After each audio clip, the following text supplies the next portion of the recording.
Hey guys, welcome to Pretty Killer Podcast. I'm your host, Jordana. And tonight I have a very special guest, a dear friend, Kevin Ketchie from Watch Horror Films. Oh man, thank you so much for having me. We've been Yes. planning this episode for a couple weeks now, and we were kind of hmm chatting. Um, uh, I guess it was a couple hours ago about how intense this was to make these picks because it felt like our life was on the line. I'm like, Seriously. people are gonna judge me so hard about what I pick. It has to be a perfect pick. And so, but yeah, like this was so much fun to pick and make this list. I'm really looking forward to saying mine and hearing what yours is. And so, just thank you for having me on. I'm really looking forward to it. Of course. I've been, dying to get you on. And I felt like Yeah. this was such a perfect episode topic because of our love for horror. And I wanted to Mhm. cover all grounds as much as we could the first time Yeah. that you come on. Because I know you'll probably come on a few times. I would love to. Yeah. So, Yeah. Thank but you. yes, very welcome. So why don't you tell everyone though about, because I know that you do have your own podcast. You're the co-host of Night of the Comments. Mhm. So why don't you tell us a little bit about your main account and Yeah. your podcast? Yeah, so my main account is Watch Horror Films, and I don't love the name. It's kind of just basic, but I couldn't think of anything like creative or uh, imaginative when I made it. It was really like I love horror so much. I'm a videographer, photographer, so I just have that in my DNA to always create. And hmm so I was really looking for an outlet to like just put something out there, whether that's like filming locations or like digital art. And so made this account, and it's really kind of taken off. And I've met some of the best friends I've ever met in my life because of it. I made it back in like I want to say September of 2021. Oh wow. And so it's been a good outlet. And my YouTube page is Kevin Ketchie. It's just a lot of filming locations. I just have such a passionate hobby for that. It Yep. just means a lot to me, and just always gravitated towards filming locations for a lot of reasons. And then my podcast is with my good friend Berg, really great guy. His name is Cosmically Creepy on hmm Instagram, and our podcast is Night of the Comments. We don't post a whole lot. We're both really busy. Our schedules don't always line up, but Yep. yeah, we always talk about horror movies and just like life in general. And also, we like to gripe a lot of just like about everyday things. So if that sounds like something that you would vibe with, check us out. For sure. It's nice to have that counterpart to like just Yeah, talk to and on a friend basis and just talk about anything and everything. So I totally get absolutely. that. Also, just to say, like today when I was prepping for our episode tonight, I was looking through your videos and I've watched them before, but I stopped on the Stranger Things one and I just got like emotional because how Oh amazing that man. you get to do that and like go to those places, but such an intense scene and watching you sit there with your headphones in and just absorb Oh being my in that gosh. moment. Yeah. I felt that like That all in was here. that was a big one. Well, thank you for watching that. It got Yeah. blocked in a few countries and a few places because Oh, of the music, which is such a bummer because I put so many hours yeah. into that video and into all my film locations videos. And hmm that film location, specifically the Deer Billy cemetery location, just like Oh, really moved me when I saw it. I think it moved everybody, but it oh really yeah. hit me in a deep place of just like the message of I'm still here was just Yeah. super powerful. And hmm being able to go see that place and to be there by myself and to take it in, listen to Running Up That Hill was like um, Wow. really impactful and really powerful. And it just, so that was a big one. I'm very lucky. I'm able to travel to these places. I'm in an area where there's a lot of movies that are kind of filmed Yeah. kind of around my state. And yeah, so You're so it's lucky. I've been grateful. Yeah. Yeah.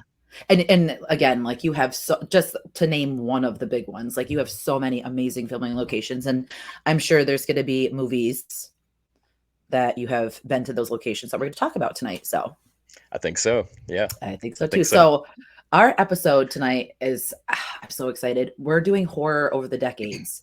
So Kevin and I are gonna talk about our 3 to 5 with honorable mention Yeah. range starting at the 70s, because I'm sure we will have things Mhm. come up and discuss things. So I'm super stoked. Me too.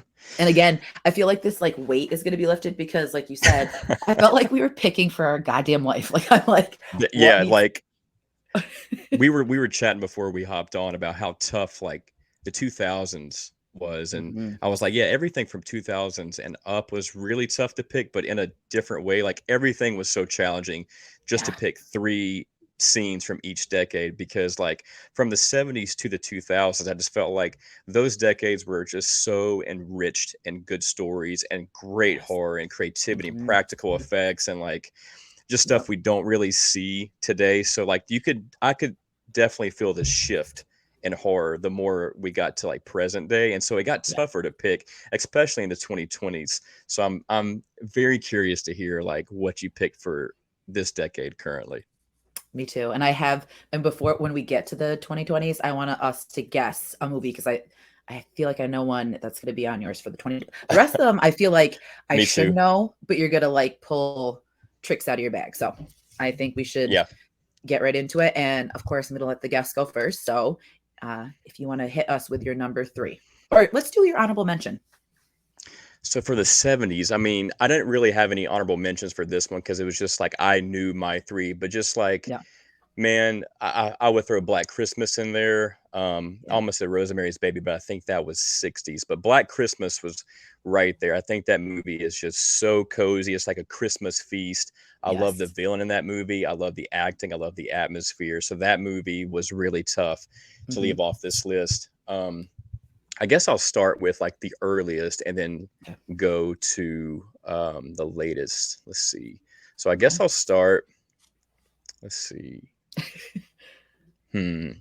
I know it's tough. Okay, I'm gonna start with the classic. That's gonna be on everybody's list. The one that's everybody is expecting. It's gonna be The Exorcist from 1973. And Yes. I wanted it like you could pick any scene in this movie. Like the entire movie is perfect. The entire It is. movie is riveting. It is terrifying. I love the way it's shot. I love that it's shot documentary style where it doesn't feel like overly lit and like Hmm. a horror movie. It just feels so grounded in reality. But the writing in this movie is what makes it. I think the writing is so chilling. The dialogue is so chilling.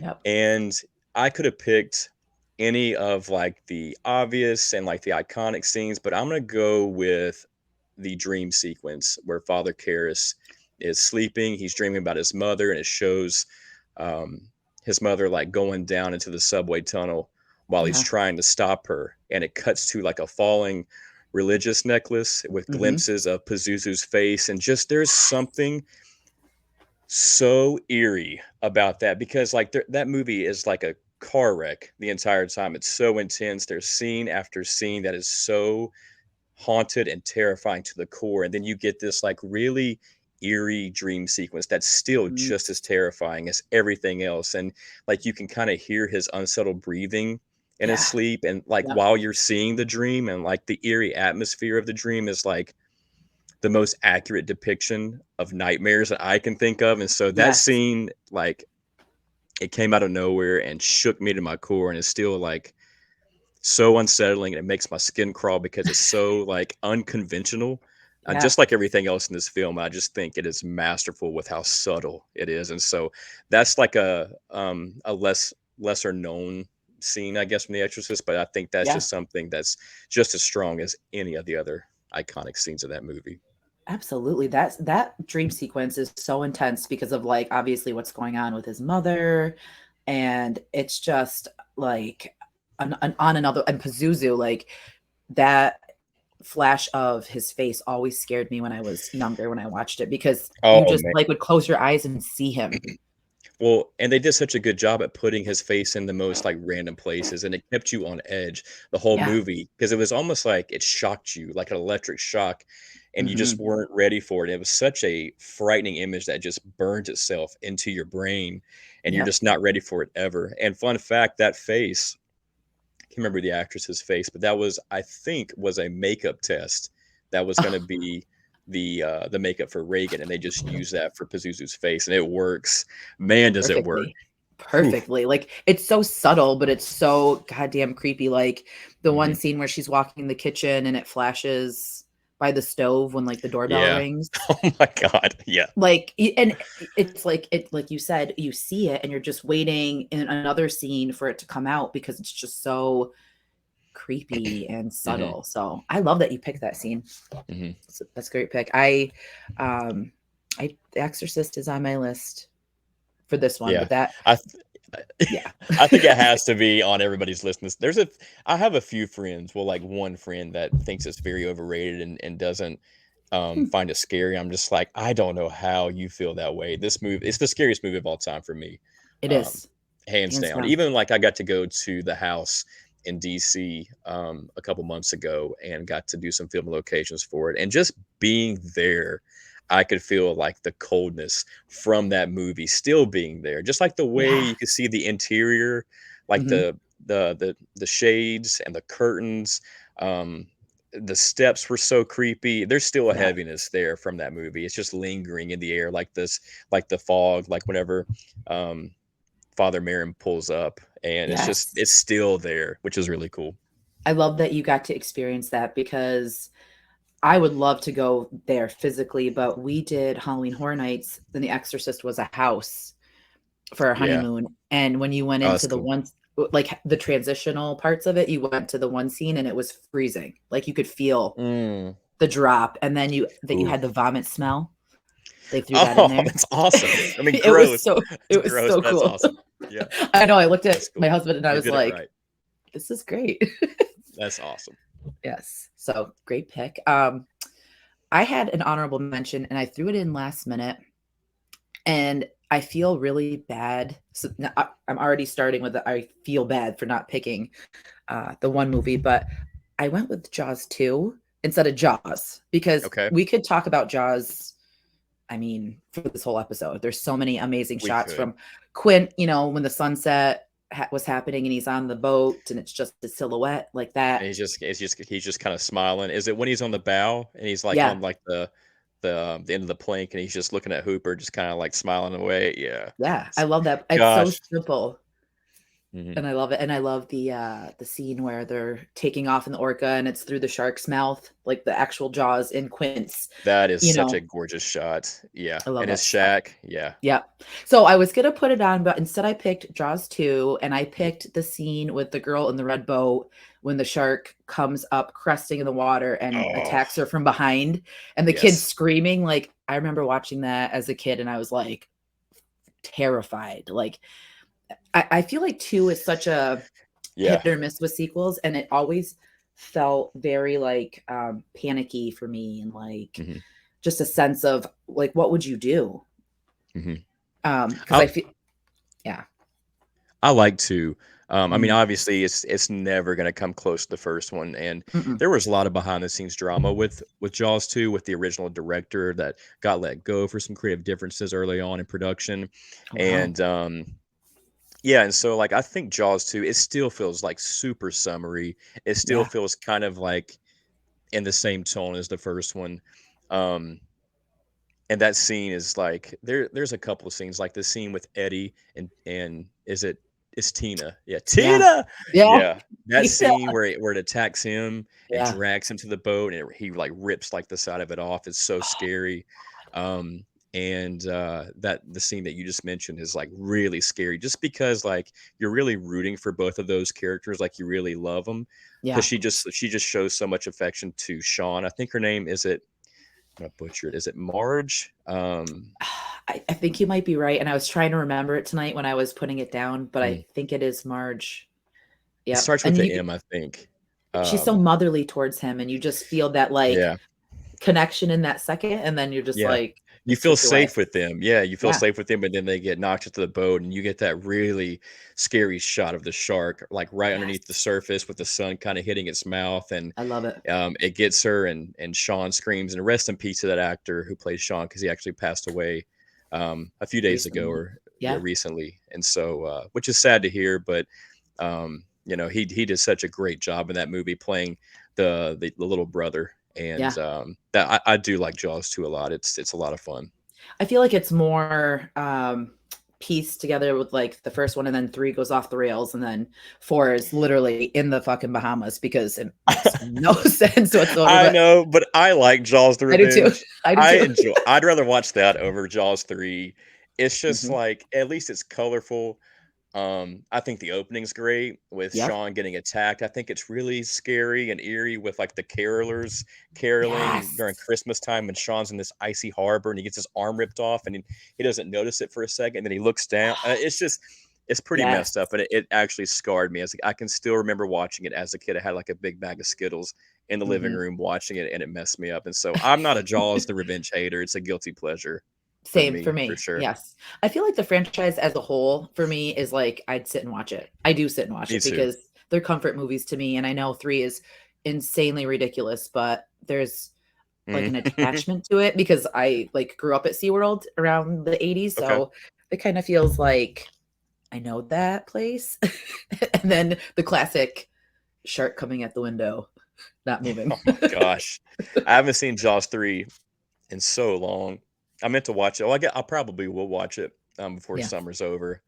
But yeah, Jaws 3 is at the bottom for me, but Yes. it's still really fun. It is. They're all really fun. And I love summertime. I love the beach and so you just get that vibe whenever you watch all three of those all four of those movies. Yeah, it's great. And I love the guy from Halloween 2 in The Revenge. Yes. It's Yes. always nice to see him because I love Bud from 2. Bud. Yeah, Bud. he Or is in no, that. no, that's not his name. What's his name? Is it Danny? What's wait, why am I drawing a blank? What's his name? Because Bud is the asshole that sleeps with the nurse. He's What's the his one that name? sings the song. Yeah. Um, Yes. God damn, oh what's my his name? gosh. I Oh, you're know. thinking it's he's like, "Hey, you want a Coke?" What's his name? Yeah. Is it Jimmy? Jimmy. No. Yes. Is it Jimmy? Yes, it Okay. is Jimmy. He's You're the one so that good with falls and bonks remembering. his head. Yeah. Yes. And I Yeah. remember his run because remember how he like his lengthy legs and then he's running on the beach. I'm like, I know that guy. For the So longest time, I didn't know that was him. I think it was this year. I was like, "Oh, that's the guy from Halloween 2." I yeah, never knew. Never he knew. he didn't age at all. So No, he it's just grew a crazy. beard and Jaws of Revenge, and he looked exactly the same. But Yep. yeah, Jimmy. Well, for my So second one, yes. for my second one, I'm gonna pick the classic, the original Jaws from 1975, Yay. and um, I'm gonna pick. There's so many scenes I could pick, but I'm gonna pick the. I wanted to pick the pond scene where you finally Yes. get the first reveal of the shark as he's eating um, the guy in the pond in the estuary. Like that is such a scary scene. But I'm I gonna love pick it. the barrel chase just because like you really get a second wind in that scene. Yes. Like it's Hmm. such an exhilarating scene because after like the shark evades them for so long, they finally manage to turn the tables like on the beast for once. And like it's just Yes. coupled with the music, the score providing like this sense of adventure, and the scene just Hmm. always manages to give me goosebumps. Like the entire movie leads up to that moment. Like the whole movie just feels so foreboding and tense. Hmm. And like I said, that scene is so exhilarating. And it's I just love it. Spielberg at his very best, like with Hooper, like marveling at the speed of the shark, like fast fish, and Yeah. um, the brings the soundtrack up. And Brody, there's a really good shot of Brody where he's like against the motion of the water where he's smiling, and it Hmm. just feels like a swashbuckling adventure Yep. scene. And they all just feel like they're really like bonded and working together, and I just love like the energy in that Yeah. scene while they're chasing down this fish. Oh, I just love it. It's like a moment of hope. Like you feel like Yeah. it could go one way and you know it's probably not going to go that way, but the Hmm. camaraderie is there. And I love John Williams. Like he is just it's that movie is literal perfection from Spielberg to the It's cast. crazy. It's seriously. And I had a feeling you were going to put it on so I didn't feel Yeah. as bad leaving it off because I mean it is one of my all-time favorite movies, but perfect choice. Oh, such a great scene. Great movie. And it's crazy that movie is as perfect as it is with how much issues they had during Mhm. production. Like that movie Oh took god. forever to film, and like the shark never worked, but it just worked in their advantage. And Yeah. couldn't imagine that movie being any different. Like, No. wow. At all. And Mm. I'm terrified, and mark my words, like terrified that we're going to get like a teaser and we're gonna hear the music coming up, and then someone's gonna remake it like Blumhouse. Oh, God. I And mean, I Blumhouse don't is like making everything, and I I hope know, not. I hope I not. know. I mean, there's some movies on this list that have already been remade that didn't need to be remade. Yes. But Jaws is just like just the time it was made. Um, it's just so alive with the time it was made, and if they made it today, like the shark would just be super CGI. And that Yes. scene that's so like maybe like the heart of the movie is Quint's scene where he's talking about Hmm. the Indianapolis. And I feel like if they did that today's times, they would have this flashback and it would be like really in your face and intense. And what makes that scene is like um impactful and as powerful as it is just Quint just Yeah, it's talking Robert about it. And you Shaw. and you can feel it's Robert Shaw just like being magnificent for 10 minutes. And so I Yeah. hope it's never touched. I am with you on that. I'm in the same boat, and Hey. I don't want to think about it because I don't want to project it and have it like Oh yeah. Nope. magically manifest. Yeah. Um, so for my okay, so I think I was gonna see even now I'm gonna like mess with my list. I put Jaws as an honorable mention. I think I'm gonna put that as three. Two, I'm going with The Exorcist as well. Ooh. And I know because again, like you said, I'm going through the list of these scenes, like even the piano scene when she comes downstairs and Oh, you're Reagan. all gonna die up there. Yes, and then she Oh my just god. pees on. Like, I was literally shell shocked when I watched this movie. Yeah. And that scene was just fucking for what it was. But I'm going with the head spin to the Mm. levitation, just all Mm. of that, the opaque eyes rolling back, and she just the shot of her face, like I Oh had man. nightmares of that scene. Like Yeah. when she's staring at them and the eyes bigger and you see her Oh face yeah. is all distorted and Starts you're to just like, morph. yes, Yeah. like what is going on? And it's so perfect and it's just great. And then her skin ripping off and uh the power of Christ compel, like it's just you It's can't go giving me wrong. goosebumps just thinking I about know. it. Like when I was a kid, Yep. um, I had a room upstairs, and Hmm. in my room we had one of like um, we had an attic, but the entrance to the attic was just kind of like one of those square. Um, I don't know what you would call them, just like a square piece of wood that you would push up and then just slide it over. And I Yeah, was so scared because like Pazuzu comes from the attic. You I hear him know. up there. And Yes. so my Oh God. I had my dad put locks on the attic because I was so afraid that Pazuzu was gonna like come down there at night. That's all I thought about for like 2 years was like Pazuzu was up in the attic. Yeah, Scared me to death. I would have been the same goddamn way. Like when I watched it, the uncut version, and they actually gave us the crab walk. We lived in a townhouse at that Fuck. time, and I was Oh, laying on the couch and I'm looking up the stairs, just envisioning her coming down the stair. Oh my oh my God. god. Yeah, The Exorcist. Um there's one other movie on my list where when you watch this movie, the movie feels like it's watching you back. That's how Yes. scary that like The Exorcist is. Hmm. Whew, man, even that scene where Father Karras is just like talking to Reagan and Reagan Pazuzu like moves the drawer. He's like, Hmm. do that again. And she just goes, In in time. time. Oh, Oh, it's so I scary. know. I It's so love it. scary. And even when he says it, whatever, he says it again, and she stops. She's like, "In time," and her eyes, like when she says it the second time. God. Oh, it's It so is fucked. It's it's so good. the dialogue, man, the dialogue and the way freaking just let scenes play out, Yeah, so chilling. Whew. amazing. And so, I of course I have to bring it up. What are your thoughts on Believer? Like, what do you think of the trailer? Well, And I am such a Blumhouse hater. Mhm. I'm just gonna be honest with everybody. Like, I don't Please, think like most of their movies are just mediocre. They're mostly Mhm. just polished turds. Yep, And they've made like a great business model off of it. Like they don't put a bunch of money into production. yep, Um, and their movies make a ton of money because people love to be scared. People love horror movies, but there's really only a handful of Blumhouse movies that are like genuinely good. yeah, Um, like Sinister, I think is probably their best. I know a yep, lot of people love the Halloween trilogy. I personally just think those are all so bad.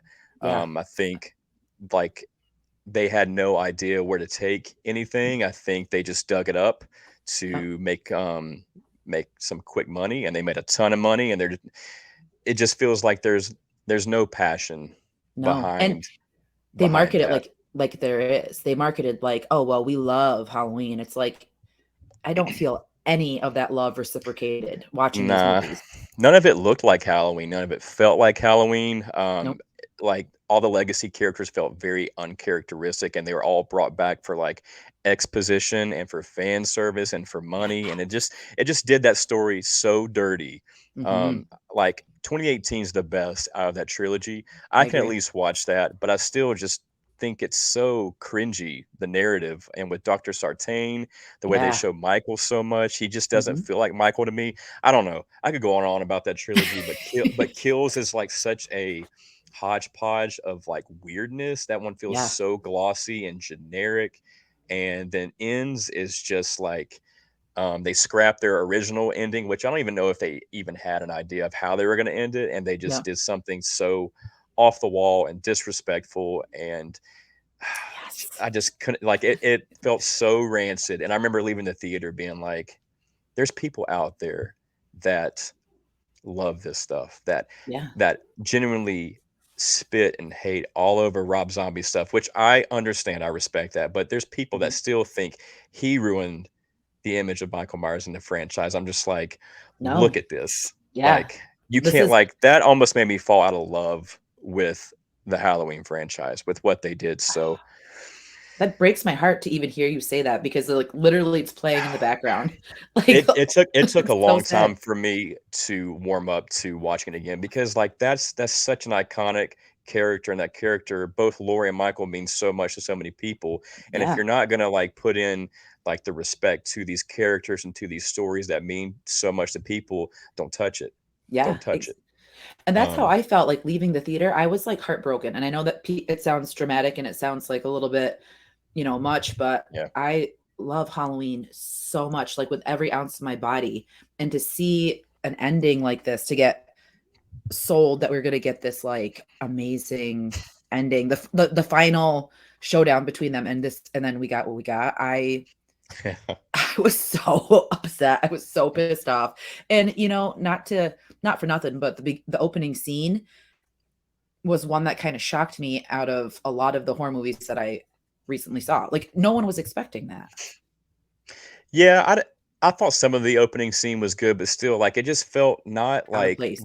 it just didn't feel grounded in reality. Like the dialogue was weird, the way the kids just like being a punk to Yeah. Corey, and then the way they're like shoving Corey in our face that he's to be the next Michael Myers just Hmm. because he's being bullied and being misjudged. I'm like, but that's not what made Michael Myers Michael. Michael was Right. pure evil from like the day he was born. Like we don't know what Yeah. turned him evil, and so people saying like this is a cool anthology story, to me it was just like that just doesn't make any sense or work for me. Um, but getting back to like the Exorcist believer Yes. stuff, um, I thought some of the imagery in the trailer was good. I think Christopher Nelson is very talented, but Hmm. it just feels like another generic, um, overly glossy, high budget Exorcist movie that we've seen throughout the years, and it just doesn't feel like The Exorcist. They're bringing back, I can't remember her name, but Chris from Ellen the Burstyn. original. Thank Yep. you. Yep. Just for like the same reason why they brought Laurie back, and it just feels like they are milking these beloved franchises to death. And so I hope it's good, but with it being coming from Blumhouse, I don't have high hopes.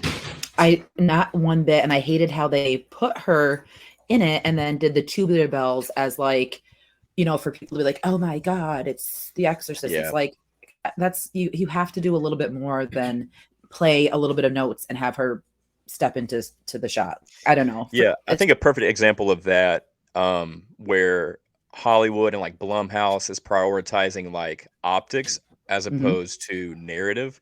Yes. The scene where the little girl walked into the church and she's like screaming, "The body and the blood," and it's just Oh like my God. not So cringy. scary. It's so like Walmart horror. It's just so like lazy and Yes.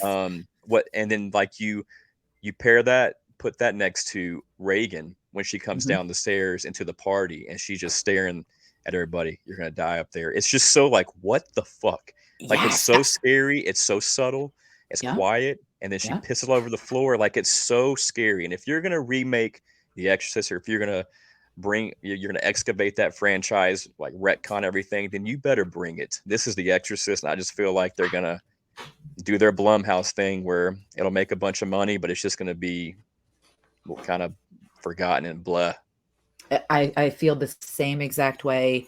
And I think Blumhouse just has this way of making these like mediocre horror movies that are usually PG-13 and giving us like cheap thrills, horrible dialogue. And it Yep, sucks that they're slapping the Exorcist title on it. So it we does. shall see. And we found out it's getting an R rating too. So And a I think that's trilogy, apparently. Everything's to got to make be a it even trilogy with better. Blumhouse. I The know. next one's going to be called Exorcist Deceiver. I don't know if you heard that. I did not Um, hear that. I don't know what they're going to call the third one. Oh God. Receiver. Yeah. I don't know. I I don't would know. die if they did that. I just hope they don't. I don't know. I can't even think about it. I just hope it's not trash. I hope not either, but it is. There is so it's funny that you say the Blumhouse though, because Sinister Yes is such a good Blumhouse movie, but there is a Yep. Blumhouse movie that I do love that's later on in my list that I don't think is Oh, it's yeah. I got another one too. Okay. yes, good. Okay. Because I feel the same way. I think Blumhouse is like, I don't know. It's so hyped up and I don't get it. Yeah. Um Not for me. where were we on numbers? Was it you just did Jaws? Did I I right? did. I think so. Yeah. So you just did The Exorcist. Okay. So now it's your top pick, right? My top pick. Yeah. Yeah. So I'm going Okay. with the classic. I'm going with Halloween 1978. And this was Yes. tough because there's so many beautiful moments throughout this film. But I Yep. went with the chase scene. Yes. The classic chase scene in, in horror movie history. Yep. Laurie like going into the bedroom and finding all of her dead friends, like the way the bodies are like displayed is so reminiscent of like stuff you see in a haunted house, like haunted Hmm. house attractions, the way like Annie's like displayed on the bed, the way Linda is in like the cabinet, and like is it Bob? I guess it is Bob that's Yep. hanging whenever she turns around. Yes. And he Um, comes flying down. Yes. I just love that, and I love when Laurie's backing up into that dark hallway that's only lit by moonlight, and you get that iconic shot of Michael's face that slowly emerges from the Hmm. shadows. Oh my Oh, god, that it's gives me so goosebumps. Like that gives me oh like right now. Oh, it's so scary and gorgeous at the same time. It's yeah. like just a haunting scene. And then like he slashes her, she falls down the stairs, and you get this really great shot of Michael as like he walks around the banister, and like this Yes. really simplistic, like it's super short, it's super Hmm. simplistic, but it's like I've just always found it to be really evil and like Hmm. purposeful. Like even like I don't know. Like I said, I know it's brief, but it's just like the perfect portrayal of Michael Myers. Like there's really no special way Nick Castle is walking. He's No. just like walking, but it's horrifying because it genuinely feels like it's just a human doing evil actions. And then you get Yeah. like the insane silhouette shot of him trudging down the stairs after Oh, I love it. Lori.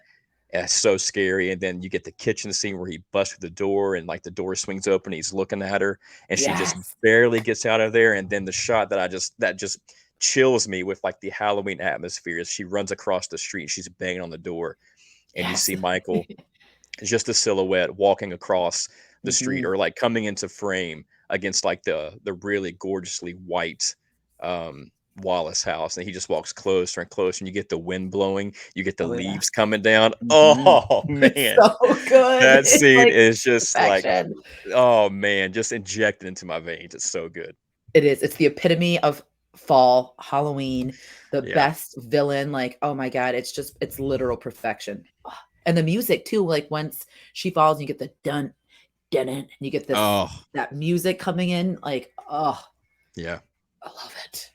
So many groans and moans from it, but it's so good. And with that being said, I picked number one, Halloween as well. Love it. Yes, I had to. I was like, I'm gonna do what I want, and I'm gonna pick that. But I put a couple scenes because I feel like we can do that, right? For sure. Yeah, definitely. The hedge scene when Laurie's walking and sees him, and then he just steps back. I fucking love that. So simple, but like when you finally get to kind of see him, Hmm. I remember seeing his mask and I was like, ah. And then the school scene that was just on behind you when she's sitting in class and you get the faraway shot, but you still see him, and then you get the close up. Love Hmm. that. And I always felt like when I would sit in school, like if I looked out, I would see something like that and be like, ah, That's what I missed about like I mean, even though I have a ton of problems with the Blumhouse movies, like I mhm. just miss Michael stalking and being weird, Yes. like just looking at you, just stalking. They had it briefly whenever they're at the cemetery with the podcastas at Judas' grave, and he's Oh, like in the back yes. behind the tree. It's very brief, but I wanted more of him, um, just being weird and being the Yeah. boogeyman. And That was it. the shape, that's exactly it, Yeah. like you nailed it. Like I want more of the shape. And I think the one that I was going to settle on was him out front of the Wallace's house when it's just his silhouette Oh God. when Tommy's looking out and you just see him like standing there, or how whatever led into that shot. That shot is so goddamn creepy because imagine looking out your window and seeing that at night. It's just put yourself in these situations that they're in. Mhm. That's Oh terrifying. man. Yeah. The boogeyman's outside. That shot by Dean Cundy and John Carpenter, I Mhm. think, is equivalent to the shot of Father Merrin pulling up to Reagan's house with like the light shining down. There's something Mhm. so like iconic and Halloween and haunting about those two shots, the way they're lit, the composition. Yeah. Oh man, it's so beautiful. It's literally perfection, and I keep saying that, but these movies are like the foundation of my absolute undying love for Yeah, horror. And me even like too. in cinema, I feel like it's just some of the best cinematic shots. So Yeah. I'm glad that we like got that because I feel like once we Yeah. hit like nine or past the 90s, we'll be a little bit different. But We'll be a little more scattered. Right, right. yes, but that's so the 70s was a great era for horror, great decade. Yeah. So now we go into the 80s, which is one of my favorite decades for horror. 80s, great decade. Yep. Love it. Because like you Um, said in the beginning, like the era of practical effects and amazing like cheesiness but seriousness and mhm. off the wall horror. So, with that being said, what is your three pick? Well, I'll talk about a couple honorable mentions. Like I wanted to put the Lost Boys in there. I wanted to put Hmm. Fright Night in there. Yeah. Like, I mean, I'm gonna forget some. But those two, like I really wanted to have in there. Pet Cemetery. Oh yeah. But I'll start with 1981, An American Werewolf in London, which is just Yes. like a part of my Hmm. soul. I love this Yep. movie so much. I remember watching it as a kid. I was at my grandparents' house, and I was in like my he's my papa. I'm gonna sound super southern, but I was in my papa's kind of like his den, I guess. He had Hmm. his own room, and we were just chilling there watching this movie. It was great. It was on television, so it was edited, but still. Yeah. It got to the scene where David and the nurse start making love Yeah. in her condo, and we just kind of like turned and looked at each other, and we turned the so You're awkward. like, mm. So awkward. Yeah. But this movie, like, what a creative movie. Like Yeah. visually, narratively, Yeah. everything about it just works. There's not another movie out there like An American Werewolf in London. I love the atmosphere. I love like how damp and cold it feels. I love Yes. Rick Baker's effects. And so I gotta pick the transformation scene, even though another scene that I truly just think is really scary and beautiful is the dream sequence where he's in this forest, like in this like pine forest. He's in his hospital bed, and the Yeah. nurse walks up to him, and he has like this ghoulish, demonic face. I love Yes. that scene. Like I do that's too. what separates it from other werewolf movies is like the dream sequences with like the Nazi werewolves and like his best friend coming back from the dead. He's all like decomposing throughout the movie. It's just so Yeah. creative. I love it. But that transformation scene, it still stands the test of time. And there's like I would put it up there with like Jurassic Park and how much it still stands the test of time. And nothing will Oh yeah. ever look more realistic and beat that, no matter how much CGI you pump into a movie. Like that scene where David transforms, where he's just sitting there, just chilling. He's just reading a book. And all of a Yep. sudden he just like throws up in the air because he's in so much pain. And it's Yes. like, it's so cool because everything's so well lit. It's like lit, like every light on the house is in the house is on, Yeah, and there's no like mystery to it. they don't rely on shadows. They're just like he's transforming into an actual werewolf, and it feels real, Yep, and it just looks great. I love that love it. scene. I do too. And I love like even the little subtleties in it, like when he's doing the transformation and then there's like Mickey Mouse. Just like that Hmm. little figure's like there and he's just I like didn't has a mean to smile call on you his face. Meatloaf Jack. Yeah, it's so weird and off, but it's great. Yeah, I love that movie is another one of my all-time favorites. The comedic aspect of it, the like you said, the werewolf sequence with the family, like that was Yeah. just brutal, but like so fitting. And you wouldn't think that it would be in there, but it's just so good. Hmm. Great pick. Thank It, you. it might or it might not be on my list Oh, higher. Yes. oh, Um, suspense. I know. My honorable mention though for the 80s is Intruder, 1989. Never Um, seen it. oh my God. I'll, So I'll this I'll is have to watch it. it's like an underrated slasher. I feel like this one and The Prowler and The Burning need Oh, The more. Burning. The Burning's fun. Yes. Yes. I love Damn. Cropsy and I feel like I gravitate towards that one more than the first Friday the 13th. If you Oh, want to I talk do about like too. summer camp horror movies, I feel like The Burning by far. Yeah, I mean, both of them like have a bunch of just awkward teens meandering. There's sex. Yep. There's the story. There's not really a story. You're just kind of just there. Yep. But like the way it's shot is stronger. The way Cropsy kills, the way he looks, I think is stronger. It's just unfortunate that The Burning came out around the same time as Friday the 13th because that one just Exactly. became like the iconic slasher, whereas The Burning for some reason kind of just got forgotten. But that movie's so much fun. Cropsy's a great killer. It's got a good score, and that I raft love it. scene is just like, damn, it's It's so chef's good. kiss. It's so good. Yeah. I that one that Oh man, scene with in the cheers. particular. Yes. Hmm. It's so good. And but so in the same realm, Intruder is just like a grocery store um Oh, I know what setup. you're talking about. I know Yep. what movie you're talking about. Yep. Yeah, and Sam Raimi's in it. Bruce Campbell has Yes. an appearance. But I love the scene where it's the butcher table, where they cut the meat and the bones and stuff, and the guy's on the meat cutter and just rips his head off. Like Oh shit. the and I should preface with like there's spoilers, and I if you haven't seen it, I probably should have said that, but like it's the kills in there are so gory, but so fun and so well done, and I just had to shed some light on Intruder. But my third pick would be in the same realm of summer camps, is Sleepaway Camp. Love Sleepaway Camp. Yes, Love and it. I love it's how weird it is and charming it is, and I mhm. love the ending. That's a great pick. And that's the scene I'm going with was the ending because I remember. So you talk about being with your papa. Yep. Yeah. So I watched the sleepaway camp at my grandparents' house. We got to go down and rent a movie from the video store, and this one looked cool. So we picked it out. Had no idea what we were getting into, my friend and Yeah. I. And Yeah. we're watching it, so we're like, "Oh, this is fun." And then the end happens, and the head rolls out. They're like, "Oh, what are you two doing?" And Oh then his god. head rolls out, and you're like, "Okay, so is she like eating him? Like, what is going on?" Yeah. And then you get the iconic fucking Angela Yeah. scene with the eyes. And I don't know what it is about eyes. Eyes scare the shit out of me, like big white ones. And when she's standing there with her dick hanging out, I was Yeah. like, what is going Yeah. on?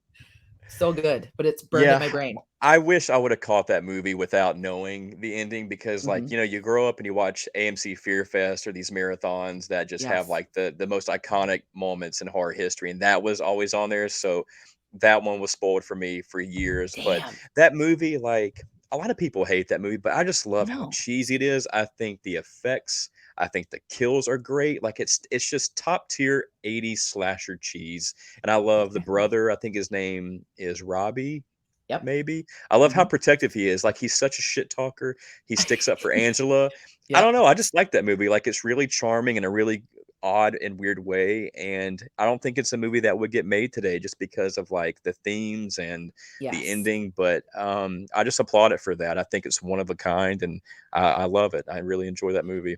You really like did not see a movie like that. And like I don't want to say ever, but for that time and like that Yeah. genre, it was just kind of like, oh, and such a like twist that just caught you off guard. And it literally delivered one of the best lines in horror.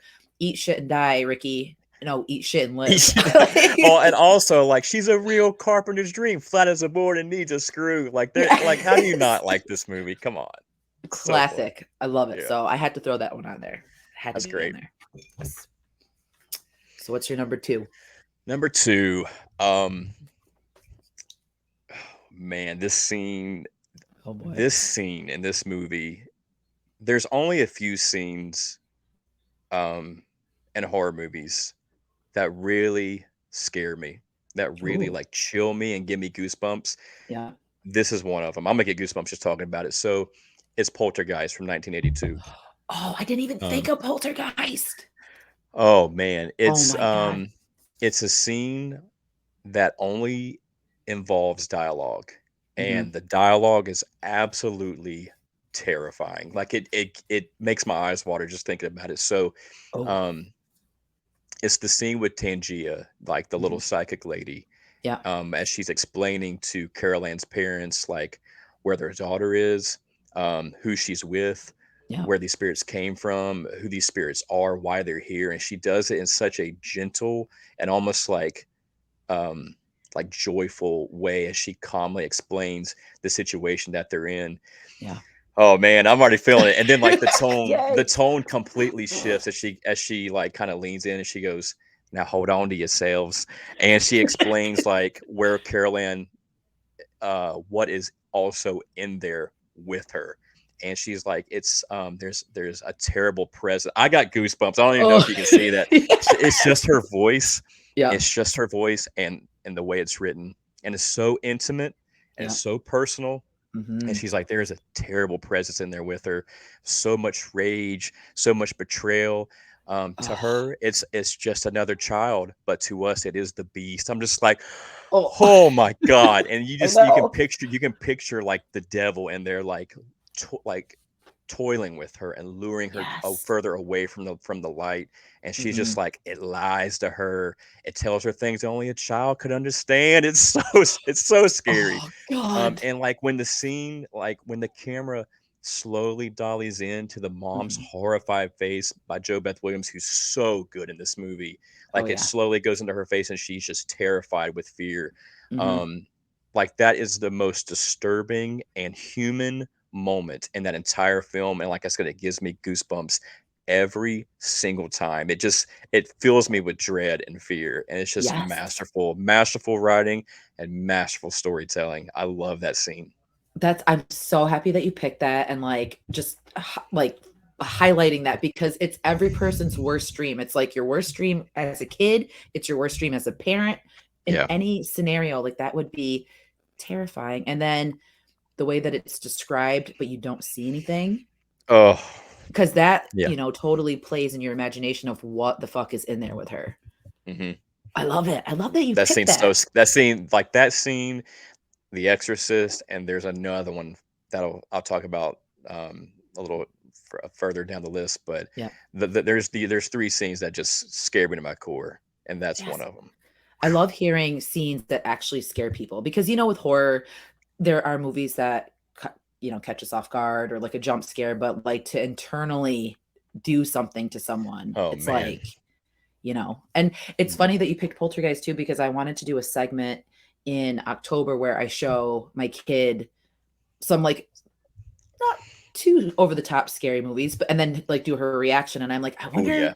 if she would be into Poltergeist, and I might have to like revisit it before I show it to her in case I it's a little think bit too much. how old is she?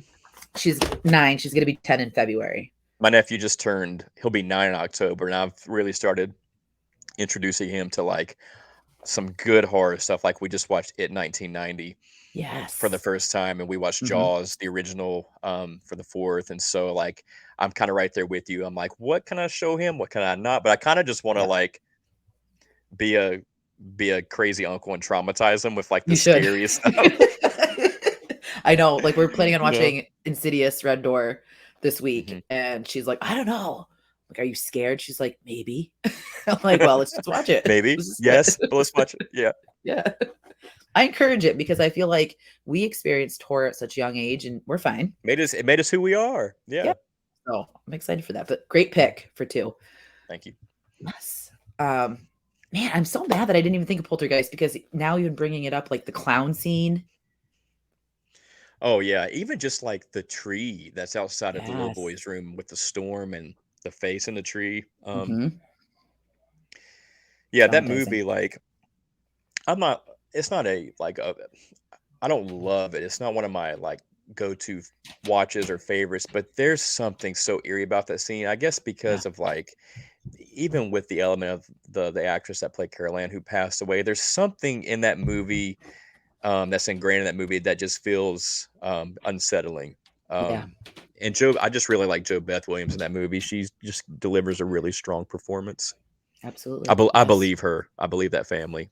Yeah. And that's another movie that should not have been remade, but we won't go down that Yeah, I avenue. never saw it. You're not missing much at all. Wait, did Blumhouse do that one? I think so. I think Sam Rockwell played the dad. Yes. But I never saw it. Yes. Continue down that alley because you're not missing much. Okay. So my number two is going to stay along my undying love for John Carpenter, and I picked The Thing. Um, Yes. and of course, there's a plethora of scenes that you could pick, I'm an dying to know amazing which scene you picked. practical effects, but I'm going Hmm. with Bennings when they find out Bennings is Yep. uh, getting taken over and he runs out and he has his claw hands and he Oh my turns god. and just opens his mouth and the that Yeah, just fucking yes, and he just is staring and then his they eyes torch are him. big. Yes. Oh my god, the first time I Mm. watched that movie, I was like, what is happening? And that Oh sound stuck man. with me for so long. And I just I think guess it's I can what, hear it right now. I can hear it. yes. And it's so hard to describe it because it's like a foghorn mixed with like a dying It animal, it mixed with does. like something from, obviously not our planet. It's just It's so perfect. inhuman. Yes. It just feels so inhuman. And yeah, like you said, the shot, he's just on his knees in the snow. He's not fully finished consuming Benning. He's not fully transformed yet. Yep. And he gets surrounded. The alien gets caught. And the way he just looks up and lets out that guttural, inhuman sound, it's so Yes. scary. And That's a great pick. the subtleties of what has changed already because we have so many like with the dog scene and we have like the head, like so many scenes, Fuck. but just the long fang things that he has on his hand, it's just, Oh, oh, I yeah. love it. It's gross and scary. It's a great pick. Yes. So Well, yes. my first pick for the 80s is also going to be a pick, a scene from John Carpenter's The Thing from 1982. Yes. And I mean, God, like you said, there was so many great scenes to pick from, but I went with the blood test scene. Oh, I love that scene. It's So just good. one of the greatest moments in like the history of horror. Like, Mhm. it's my favorite part of the whole movie because it's just a masterclass in tension Oh and yeah. subverting expectations, like the constant suffocating paranoia, the way that like they're always getting outwitted and outsmarted, and the entire movie is like this chess match between the Thing and the crew, and this Yes. is where the first time like McCready kind of really figured it out, Hmm. and the fact that there's no music at all and the scene makes it so much more terrifying. It makes it feel Yes. realistic. Tense. Yes. Like everyone's tied to the sofa next to like a monster is so great, and I absolutely like I love the little smirk that because Palmer's the Thing. I love the little smirk that Palmer gives right before McCready tests his blood, Yep. and it's just kind of like a, well, I hope they're ready for this kind of a smirk. I just think it's Yes. so funny. It's Yep. so good, and it's something you never would have caught until like after you saw it, and uh, I just love the way it slits. I love how like Palmer starts to like tremble and shake once the like the little blood monster pops out of the little Yep. petri dish. Like that's one of the best jump scares in horror history. You don't So see it good. coming. It looks great. It sounds great. It comes out of nowhere, and then like he busts off of like the couch and like flies up to the ceiling. Windows is trying to like light him with the torch, but the flamethrower it's not working. Palmer comes Yes. down and then his head splits open like this fucking like like Venus flytrap thing, and it grabs a Yes. hold of him and lifts him up. It's just like it's so intense, and like It the is. effects look great. That God, man, that movie, that scene, what I couldn't imagine not having the Thing. in I know cinema, the you know? layers to that scene. It's just Mm, like, and it doesn't let up, and it's just so goddamn good. Like, yeah, that's another reason I love John Carpenter. He's just brilliant, and yeah. I miss those movies. I do too. I do I too. I feel like they might have started to make some of a comeback. Like, it's not on my list, but did you ever watch The Void? No, I can picture the poster, but I haven't seen it. The Void is a mix of Cronenberg, Carpenter, Oh and shit. Clive Barker. Like, there's elements of Hellraiser, The Thing, even Halloween. There's just so much to it. Hmm. I think that you would enjoy it if you love The Thing. Okay. And I just watched it like not too long ago, and it still is amazing. Awesome. It's like a hidden gem. Like, no one really either knows about it or has like seen it but didn't watch it. So Hmm. I definitely think you should check it out. I will. I like all three of those directors. Yes. And it just like it caught me off guard because I was like, this feels like this and this is this. And at the end, I'm like, holy shit. It could be like a newer thing. But Awesome. okay. So my number one is one that you already said, Hmm. and it is An American Werewolf in London. Yeah, it is. Yeah, it Oh is. my God. That movie, we've gushed so much about it, but the scene for me that I love that just sparks chaos and just everything about it is the last scene when he busts out of the naughty movie theater, Hmm. rips the cop's head off, the buses, the cars, the car crashes, the people getting hit. It's just utter chaos in It the is. most magical way. The werewolf running, David running down the street. Um, I love it. I think I it's one of the best third acts, Yeah, and I agree. even the end kind of breaks your heart when they're talking. Mhm. Well, when she's talking to him, and I love you, David. Yeah. yes, it's so sad. It's like you're like you root for them, but you know he's a goddamn werewolf, so nothing's Mhm. gonna come of it. I even love the way the werewolf looks as he's like rampaging Yes. throughout Piccadilly Circus where he's snapping at people's calves. Like that's it looks so Yes. scary and cool. That's a great pick. Fuck, I love that I movie. love that you said snap because I could hear it when he's just like Just he's like snapping. biting at him. It's so Hmm. good. Looks And so good. Roz, she watched that part and she's just her mouth was open. And as you know, this guy's getting run over, you just hear it, she's like, oh, and she's just like, You know, that was John Landis I got ran over, the director, whenever it's like the POV inside the car and yeah, the car runs to this guy and he kind of spins he kind of like spins him around and he runs into the window and yeah. that was John Landis. I did Fun not know fact. that. Yeah, yeah. I love that. That makes it Oh, even more of an iconic scene. it's But so yes. cool. Another scene I love from American Werewolf in London real quick is Hmm. the subway chase Hmm. scene where you get that great shot of the escalator as the guy is going up. It's a wide shot, and then the Yeah. werewolf comes into frame like on Yes. all fours. Like Hmm. it just I love that shot. That guy, he's amazing in that scene because you can feel that panic and you know what's coming. Yeah. And he just the way that they hardly show anything and then you see him, that is chef's kiss. I You can feel love. how exhausted he is when he falls down. His papers go everywhere. Yeah. Yeah, yeah, He's just like, eat me. Like, yeah. just do it because I I'm give up. done. What a I feel great like movie. I feel like I would do that in that situation. I would just give up. I know. Rip To my be neck super, off. yeah, super exhausted. Yeah. So I'm sad that we're out of our 80s realm, but now Oh we're man. going into one of the harder ones for me, Yep. but the I 90s. might cheat here and put like 4 and kinda, like, tie them together because they kinda have the same theme, but Yeah, the go '90s ahead. is my favorite decade Yeah, I love the ever, 90s. ever, ever. Yes. It was so alive, it was so optimistic, and just had Mhm. some of the best movies, that just, like, made me who I am, and, Yes. um, I guess I'll start with, the very first horror movie I ever saw, and that was Scream from Yes. 1996. I Mhm. remember I live in a small town, and the building is still there, but it's not a video store anymore. But it was called Oak Barrel Video, and I Mhm. remember convincing my dad to go rent Scream for my friend and I. And I remember watching it, and the scene I'm picking is Casey Becker's death. Oh Like, yeah.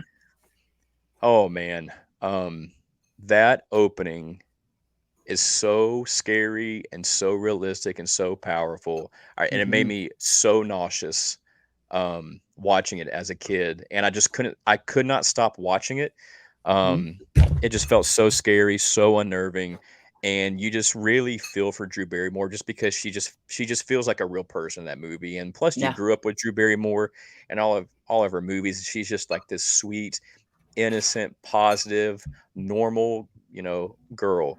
And to yep, see what happens to her is so traumatizing and horrifying. And so it um is. I had to go with the opening. I just love the way it looks. Mm-hmm. I love the way it's shot. I love that it's simple. It's just inside of someone's home. They're about to watch a movie. I love how the screen of the TV's blue. It just feels cozy. Yes. She's making popcorn.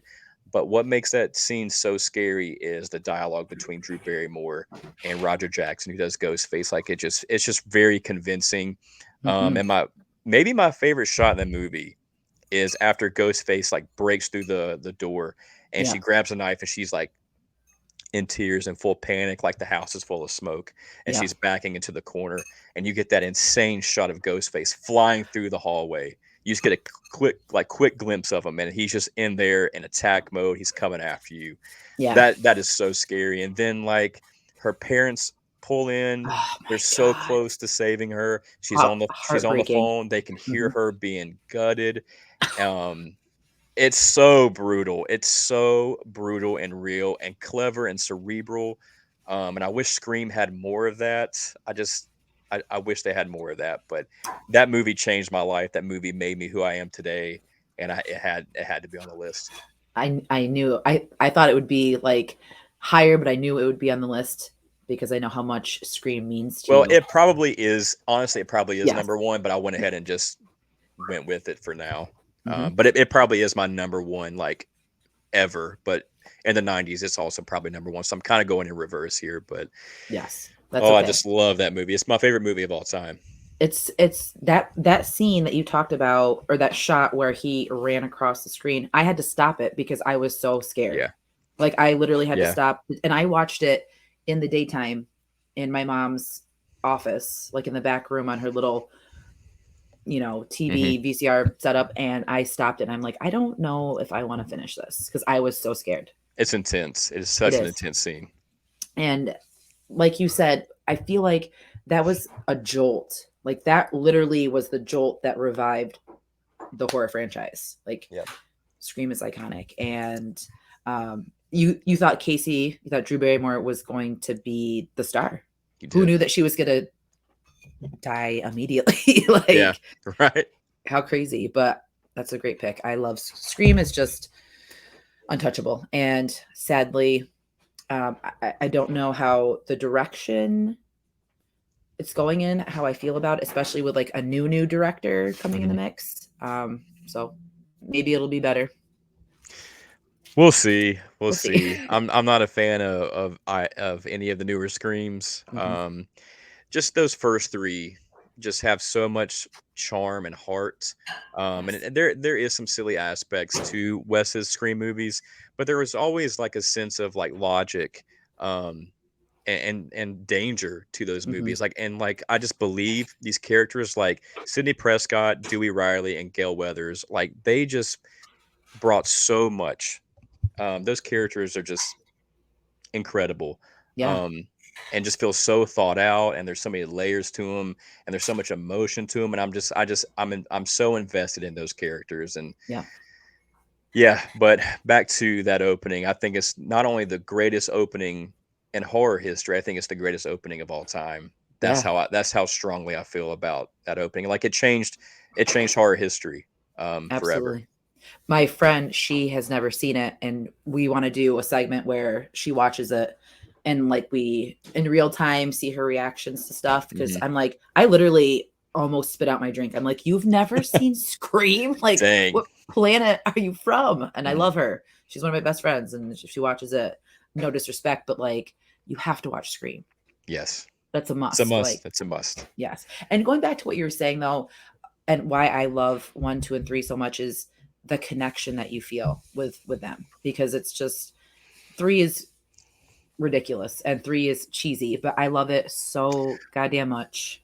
Yeah, well, like 3 is tonally so different Mhm. out of everything. And a big part of that was because like that happened around Columbine, so they really Yes. removed a lot of like the gore and the violence, and so like it really is dialed back, and it's really just goofy fun, but it still like packs a punch with Sydney's arc, with her story, with how it ends with her brother and her like facing her brother, and that brawl, that battle between Sydney and Roman at the end.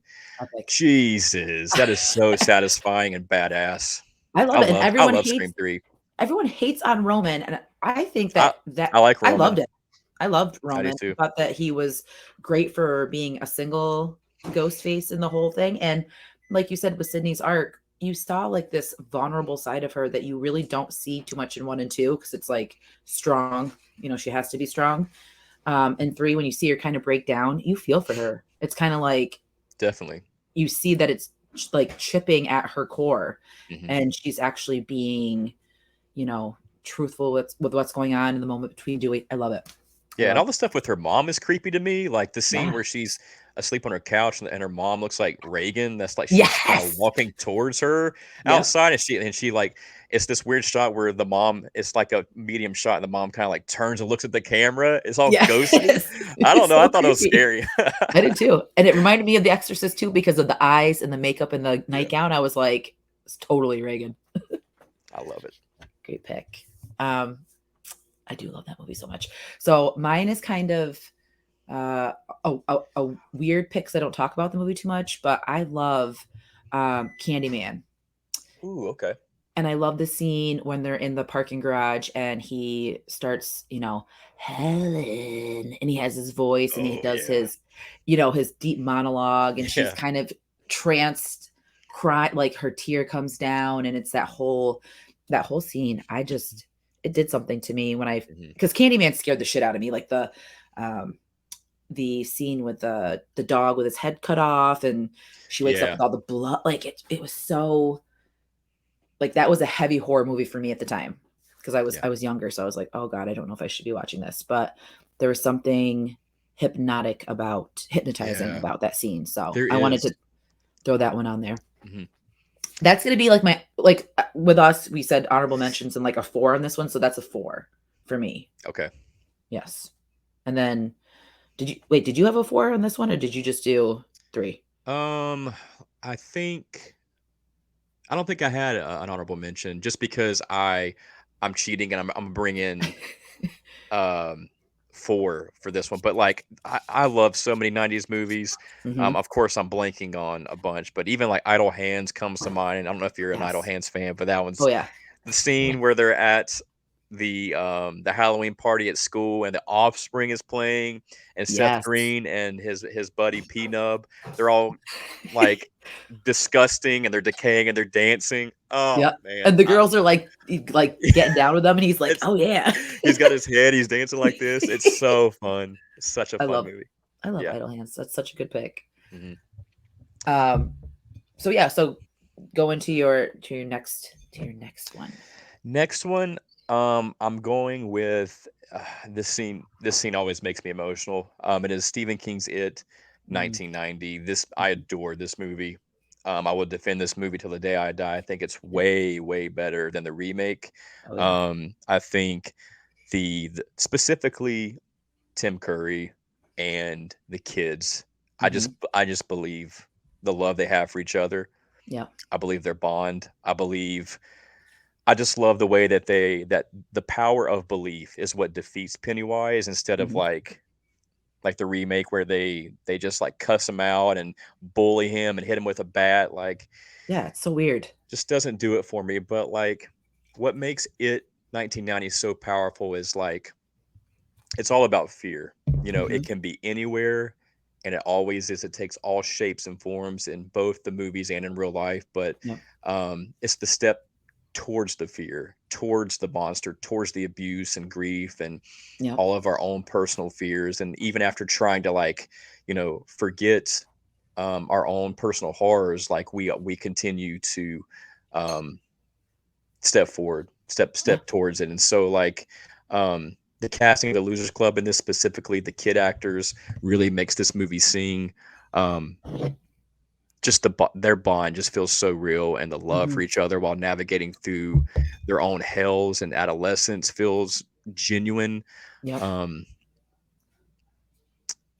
and the scene I picked is the scene right after they're in the Barrens, and they have this book about like the history of dairy, and they Yep. come across this picture that's kind of like I guess it's at the circus, and it comes like the picture comes to life, and Pennywise is like cartwheeling in the frame, Yep. and then it's always scared me where he like notices the losers and he runs towards the frame, and he jumps up and he starts saying, "I'm gonna kill you all," and and they're all like terrified, and his hand reaches through the book, and it's just Yep. really scary. And at that point, like all of them have to acknowledge that this is real. Yeah. It's Pennywise is happening. real. He's coming for them. They're all like really scared. Yep. And no other scene defines like facing your fear and coming together than the scene I'm picking. Is where young Bill, played by Jonathan Brandis, Yep. he kind of walks off and he's standing alone in the barrens, kind of at this tree line, and he just starts bravely calling out the monster that took his little brother. And without hesitation, his friends surround him in comfort, ready to fight. And Yeah. it's just his acting in that scene. He's so emotional. He's got tears in his eyes, and he's calling out Pennywise. He's just like, "Let's see you now. Hmm. You killed my brother Georgie. Let's see you now." Like that is so powerful. And they all come together. They hug each other, and then Yep. they go into the sewers. And that scene where they go into the sewers and they defeat Pennywise with this is battery acid. Like it's Yep. so scary and it's so heroic. It's so moving, and that it chokes me up even like just thinking about it, because it's just beautifully told. And that movie has a lot of things going for it, but the biggest thing it has going for it is heart. And that movie Yeah. just has so much heart.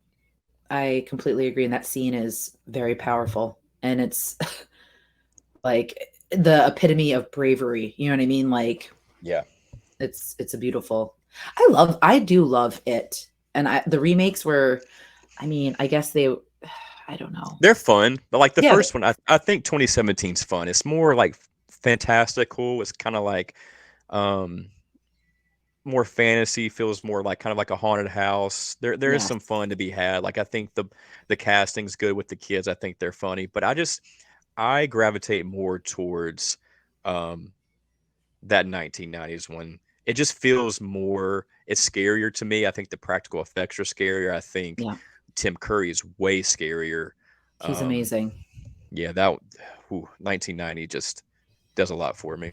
Yeah. It's such a good pick. And I feel like a lot of people just kind of like, not, it doesn't get talked because it's iconic, but I just feel like it's not talked about as much as it should be. Mhm. And like Tim Curry needs to be held to this, like, Oh man, you know what I mean? Because incredible. Bill Skarsgård, I'm not saying that he wasn't a horrible Pennywise, but I just think Tim Curry really brought him to Yeah. life. He just really made it feel like there was truly this sinister, demonic alien presence underneath this clown makeup. It Yes. just always felt like he was going to get you. Like I remember that was another movie that traumatized me as a kid. I always felt like Tim Curry's Pennywise was going to come up through my shower drain and Yes. get me. He was underneath my bed. He was in my nightmares I a bet. lot as a kid, and just an iconic, trailblazing, massive performance by the great Tim Curry. Absolutely. And it's funny that you talk about the scene with like the cartwheels and stuff, because I felt like the one thing that really like did it for me, that made me feel like it was just more comedic than it was scary in the new one, was when Pennywise starts doing his Oh man, fucking dance with his legs popping out and the what circus was music is that? playing. I know, I'm What? like, I still don't get why they did that. I don't either. I know he's the dancing clown, but like that scene was so awkward. And like Bev, even even the shot like with Bev, she's just kind of like, huh? Yes. And I felt like that in the theater watching it. I'm like, what is this shit? It just took it away I, from me. Like it just made it it not.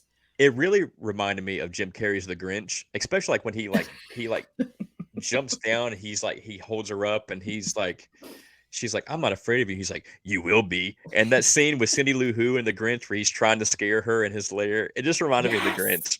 Oh my God. Now that you say that, it totally does. Yeah, I'm a psycho. Oh. Yes. Oh my God. I'm gonna do that for like a post. Do the mashup of It's the Grinch it's it's and so Pennywise. similar. I've always thought he like that iteration of Pennywise reminded me of like Jim Carrey's The Grinch Yeah.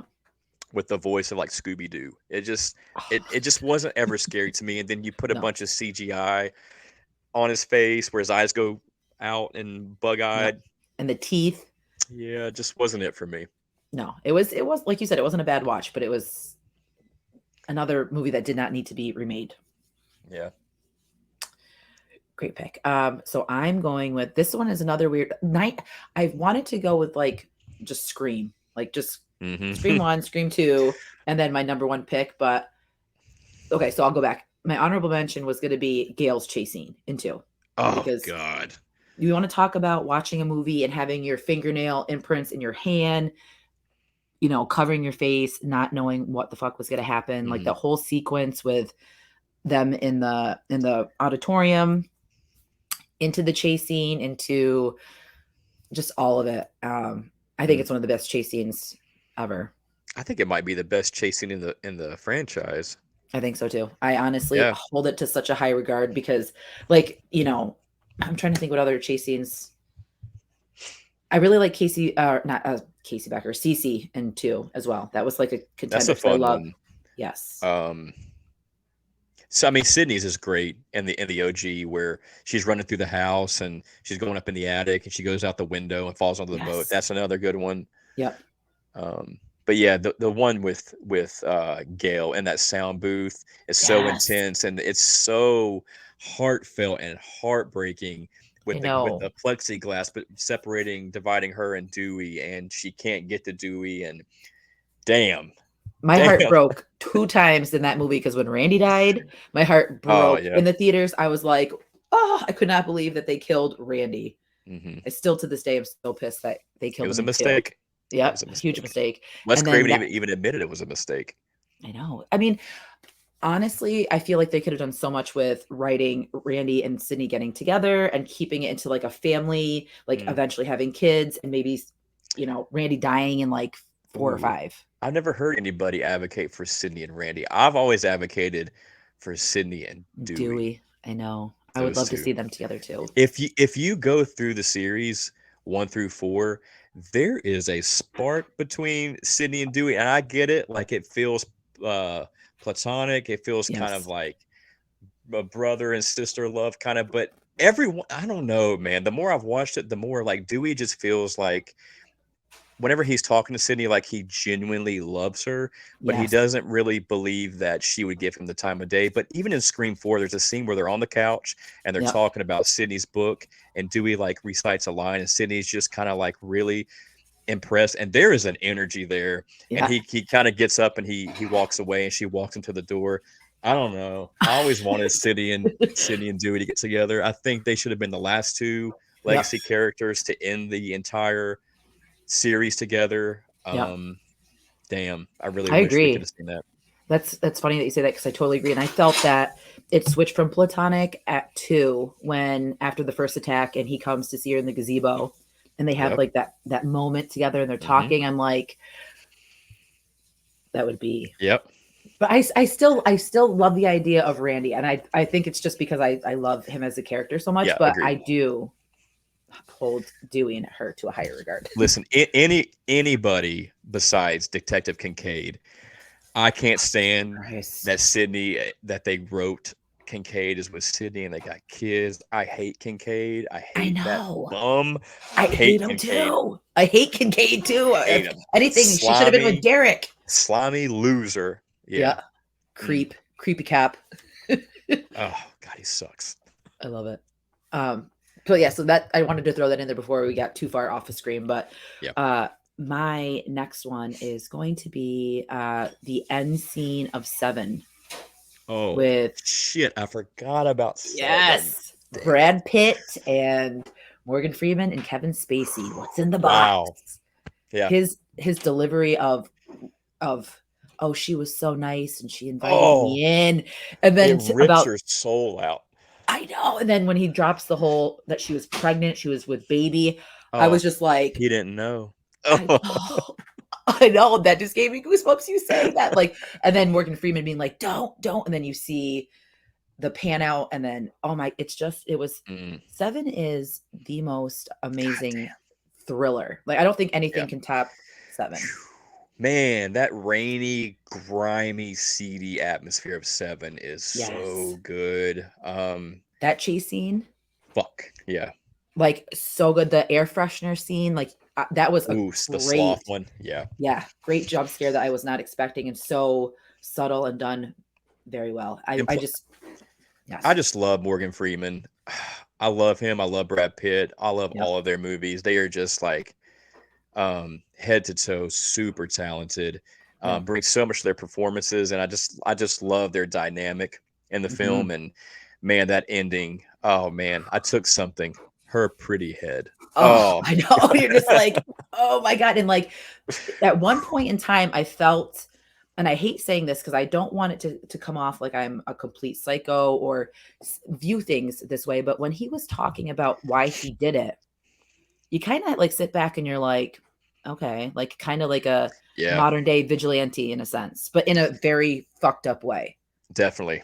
Yeah, you that know? And movie. I haven't seen it in a couple years, but that one, that's probably my favorite David Fincher film. But yeah, like the way Brad Pitt is always like kind of leaving some breadcrumbs for this killer, and it is like kind of just like um gung ho about everything, isn't very careful. Like yeah. he just left the door open for John Doe to wreck his life, And and he wrecked it in man, every goddamn way was in possible. the fucking box. Yeah. I know, and like watching him cry and the shot of him with the gun and he's shaking and he keeps like Oh pulling it away like he yeah, wants to shoot him. Like I think I cried. I think I was yeah, just like, holy fuck, like it's yep, so intense. And Gwyneth Paltrow and Morgan Freeman's chemistry when they meet yeah. at the diner because she's It's great. sad about them moving, like it breaks your heart. So I had to put that on there. Great scene. John Doe's got the upper hand.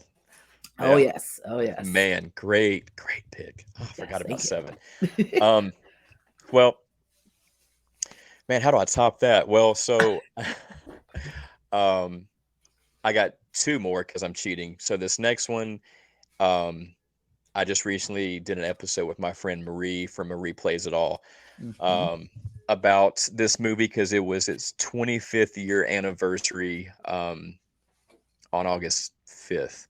And this is sometimes it's my favorite Halloween movie. It usually goes back and Yep. forth between one and three, Yep. but it's never like not second. It's just I love this movie so much. It's Halloween H2O, 20 Yes. years later. Oh yes. And what I love about Halloween H2O is that it's just simple. Hmm. It's not overly complicated. It's Yep. not convoluted.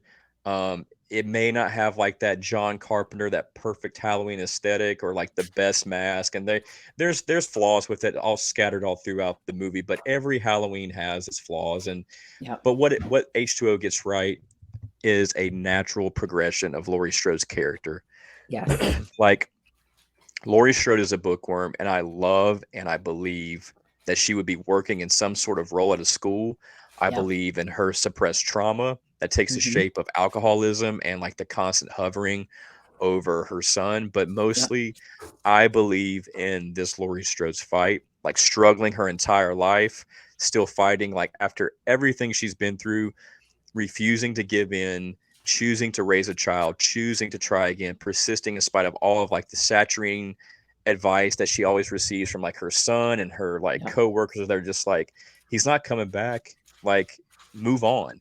Yeah. And whenever you have been through something so life changing that just like freezes you in that time that it happened, you can't. It's a part of you.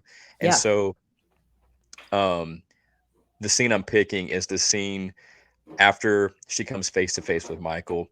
He's found her, and Yeah. it's the chase scene, and they're about to run away again. She's got in the car, and with her son and with his girlfriend, and instead of hauling ass and getting out of there and running again, Yep. the music shifts tones, and Lori gets this look, and she goes, "Go," And they're like, Yes. what? She goes, go. And there's this heartfelt moment between her and John. He's like, Mom. She goes, Yeah. I'll be right behind you. She gets choked up and he gets choked up and she goes, go. And Molly drives away out of there and she kicks in like the security gate, breaks it. So she's locked in there with, well, really, Michael's locked in there with her now. And she Yeah. kicks in the glass, gets the axe. And it is my favorite moment in the entire series. Oh, yes. It's the shot where she comes walking up that road and the camera lifts up and she walks up into that like that light where it's the shadows are casting her shadow and Yeah. she lets out this guttural, powerful scream of Michael.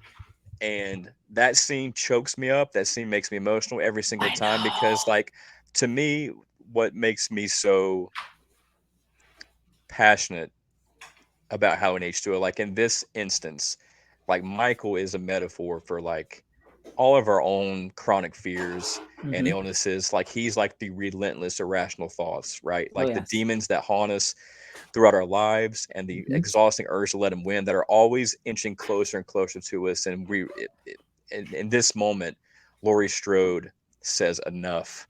Yeah. And it's just my favorite moment in the series, the way it's shot, the way the shadows are, the camera panning up, her Yeah. screams and echoes. It's just, it says so much and it feels right. Oh, I love it. I love I that love scene. I love that. I picked that for mine as well.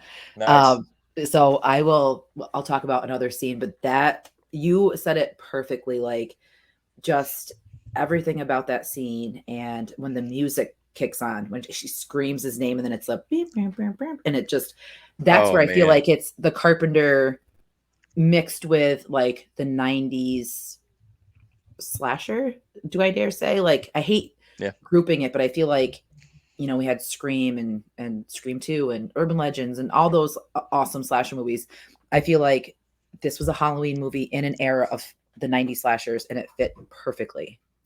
Me too. Like there's been like most common complaints I hear about H2O is like it feels too 90s. I'm like, but I could say that about any horror movie from any decade it's in. It feels too 70s, feels too Yeah, 80s, feels too 90s. exactly. And I don't know. I hear a lot of people say it feels like a Dawson's Creek um Ugh. Halloween. I guess because of like the age of the kids and like their love for each other and I guess Dawson's Creek was in the 90s, so it kind of has that aesthetic to it. I mean, I can Yeah, see that, but I don't know. I just love the 90s and this movie has always felt like Halloween to me, even though yeah, like the majority of it is shot at the Paramore Estate in the hills of California.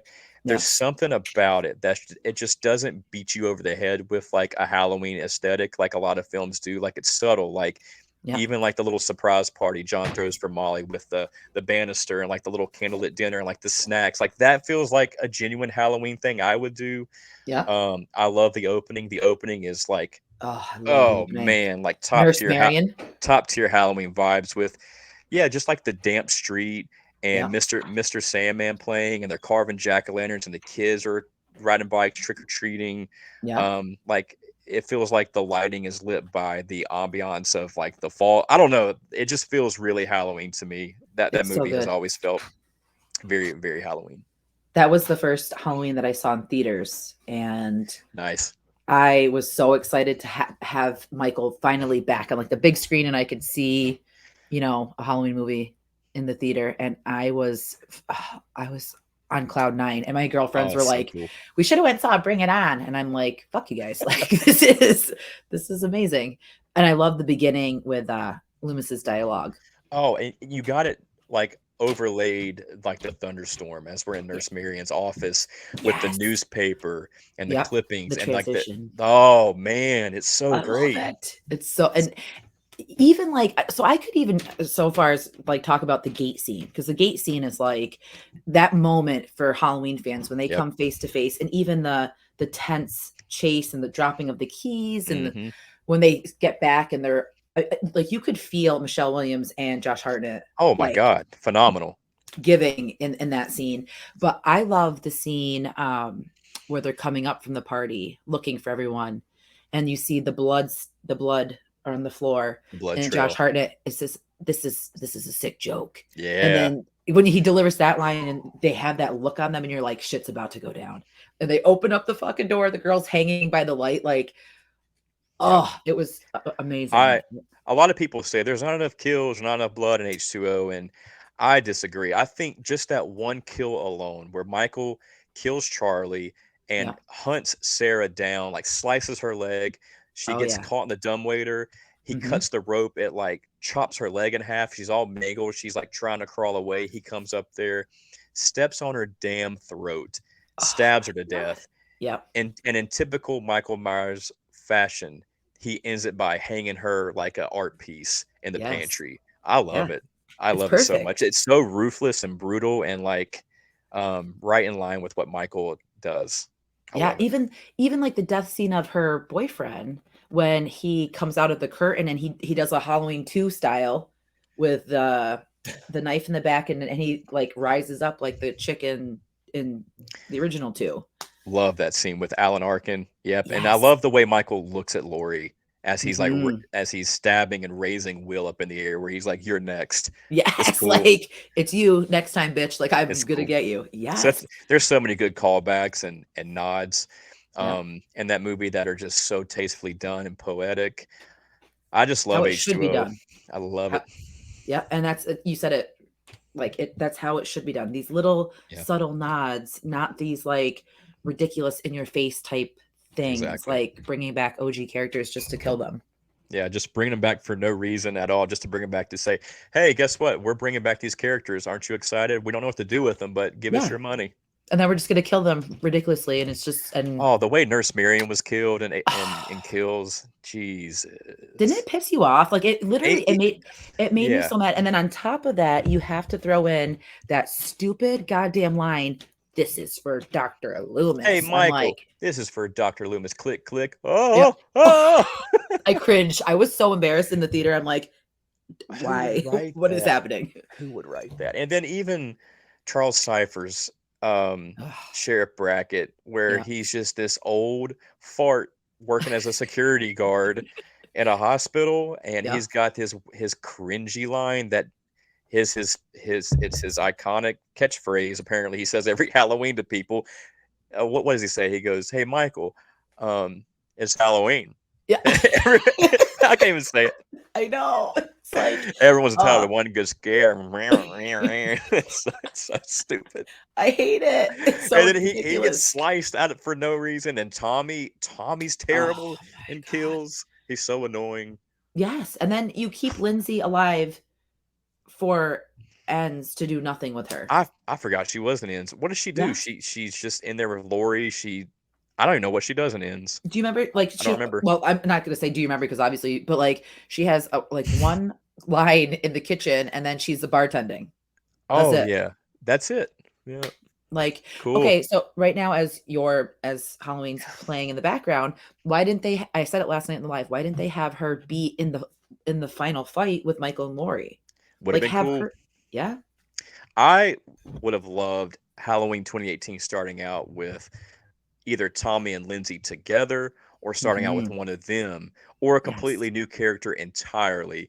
And Mhm. then we bring in Lori organically. Don't just have her shoved into our face, so Yep. uncharacteristic, where she's this redneck, doomsday Oh my prepper god. Terminator woman that's so hyperbolic and obnoxious and unlikable. Like that was Yes. so not Laurie Strode. But I really wanted Tommy and Tommy and Lindsay to be together, Yeah. and we're brought back into the Halloween story that way, like a nice warm embrace, Oh yes. instead of what we got.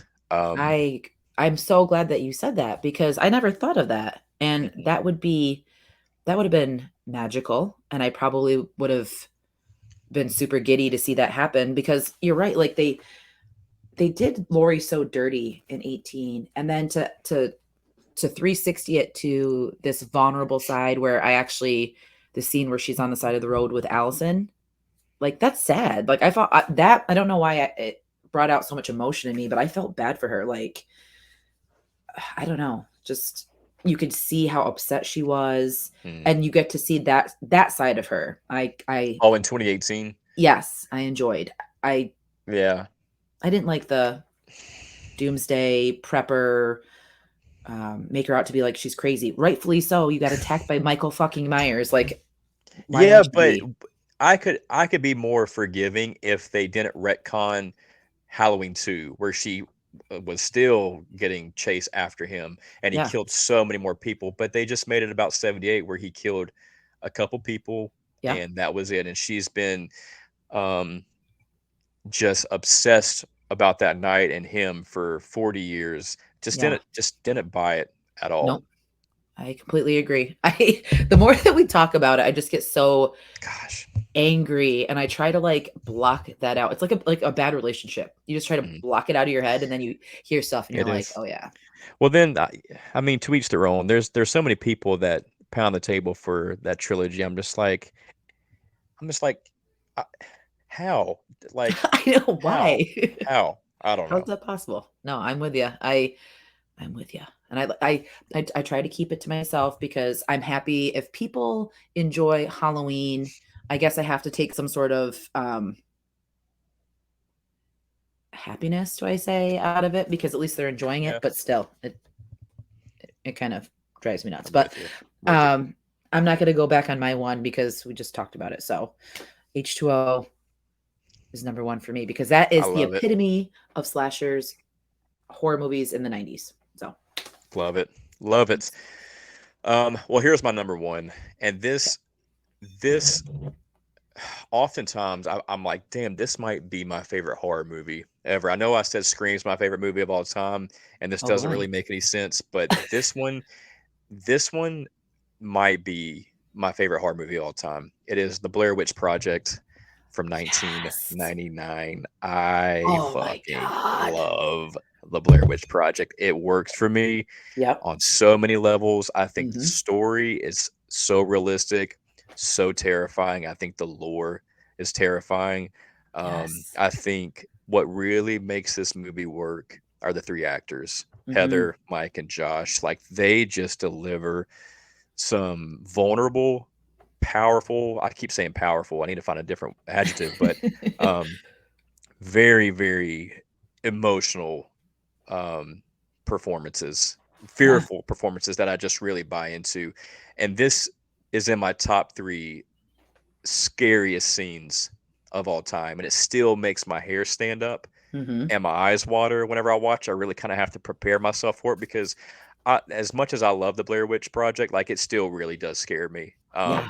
today. Like it's also like very cozy. I love Burkittsville. I love like you can feel the brisk cold air, autumn air Mhm. of Burkittsville, and I Yeah. love like the townspeople are all talking about this story. It's just very layered to me, Yeah. and um, so the scene I'm gonna pick is the tent scene, Oh and my god. it's the tent scene where things really come to a head, and you hear a bunch of shit, and it gets after them. And so the best way I can describe what it feels like, it just feels like there's dead fingers like crawling up my back. It's the scariest part of the film when you take in account like the backstory, and it to me it just hits all the elemental human fears like being in the dark, being Yeah, the lost, unknown. Mhm. being alone, being followed, being helpless, the unknown, the supernatural, Yep. the haunted house, the witch, the ghost, the monster. Like the scary parts of this movie are deeply effective.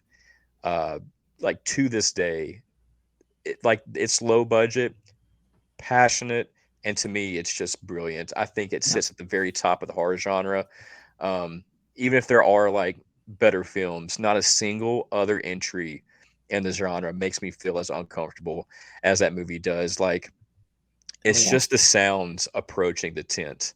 It's like you can hear children whispering, you can hear Yes. them laughing, and they get closer and closer.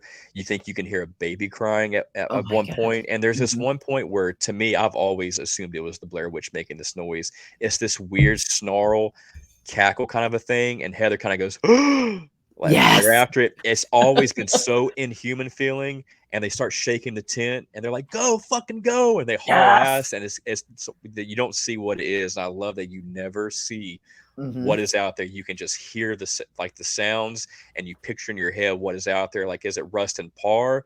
Is it Yeah. the townspeople? Is it are they ghosts? Is it the witch? And so Yes. I love how ambiguous that movie is, and I love the tension between the three, and I love how they have to try to bond together. And I love that it starts picking them apart piece by piece. And that Hmm. ending is so haunting and scary. And so I just love the Blair Witch Project through and through so much. I love that you picked that as your number one because that movie was very important to me when I first watched it, and it still is. It's like I thought it was real, and I remember like when Everybody people did. Yeah. found out that it wasn't, and people were like in shock because it was that believable, it was that good. And the scene that you're talking about when they start running, and Heather's like, "What the fuck is What the that?" And you fuck is hear it that? in her voice. Oh my god, I was stressing so bad watching that movie, and I didn't even like want to be in the dark after that. Mm-mm. That's how scared I was. Well, that Blair Witch Project is one of those horror movies. This is the one I was talking about that feels like it's watching you. Yeah. When I watch that Yes. movie, my room feels like it is filled with this energy, with this like Mhm. black energy. Mhm. I feel like I'm being enclosed by it.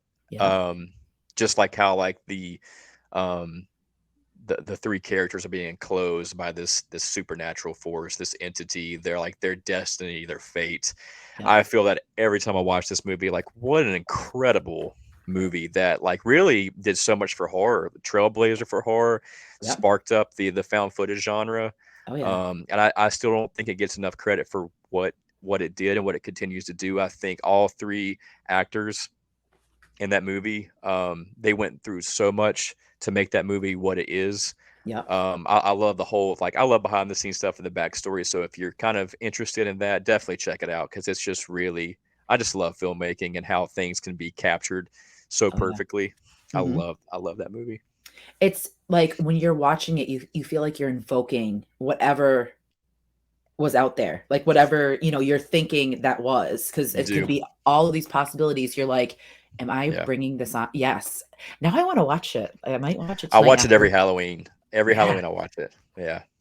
We a little fun fact after we watched that, my best friend and I, she lived on a farm and she had a video recorder, and we would do the branches in the Hmm. shape of, and we'd put the piles of rocks, and we made our own like homemade Blair Witch, and it was fucking ridiculous. But it just like, I don't know, like you just, not that you want to be a part of it, but it's so believable and it makes you just like, you know what I mean? It's I stupid to do. say it. No, no, no. Why I laughed is because I this might happen. So Heather Donahue, who plays Mhm. Heather in the Yep. Blair Witch Project, is coming to Atlanta for a horror convention in January. Oh. And so my plan is I'm gonna knock on wood because I want it to happen. Obviously, I want to meet her, say a Yep. few nice things, get like a poster signed, but I would love to have her. I'm gonna be like, I know this is crazy. I respect you and will still love you forever, even if you say no. But would you mind drawing the Blair Witch symbol on my arm and I would go get it tattooed if she did that? But just because I think that movie is just Mhm. such a part of my DNA and my love for horror, and Yeah, it still holds up. It still has the same amount of gravity and weight to it all these years later to me. It's just absolutely. one of my top movies of all time. That would be the most badass tattoo, and I literally want that to Yeah, happen so bad for you because that that's a would be so sick.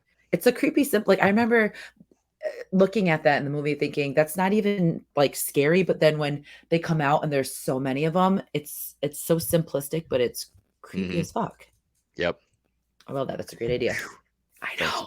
Yes. I'm gonna watch it tonight. Hell Like you yeah. just got me all amped up for it. I'm so excited.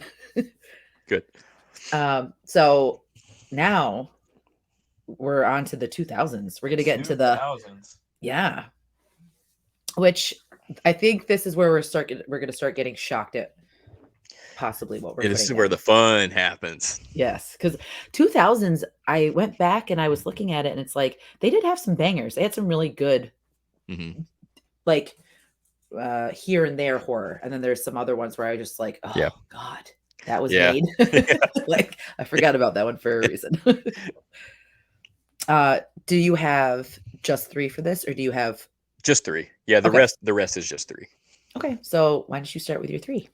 Number three. So this was my scariest theater experience ever. Nothing has topped this. Oh boy. This movie scared me so bad. It still scares me. There's still a scene where I have trouble watching it.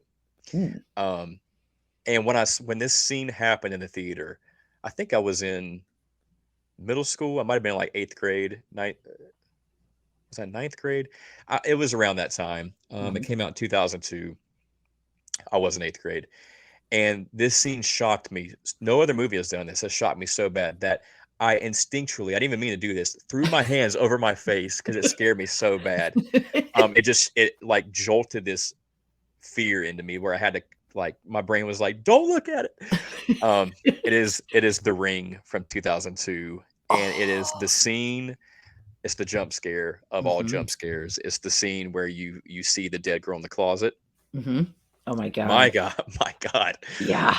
And it comes out of nowhere. Like you get that really eerie, sinister opening with the two girls at home, and Mhm. then it cuts to like this really well lit, like the next day or like the next couple days where they're having kind of like um people over for, I don't know what you would call it, like during after the funeral or before the funeral, where they kind of have like a grieving Yep. thing. Yep.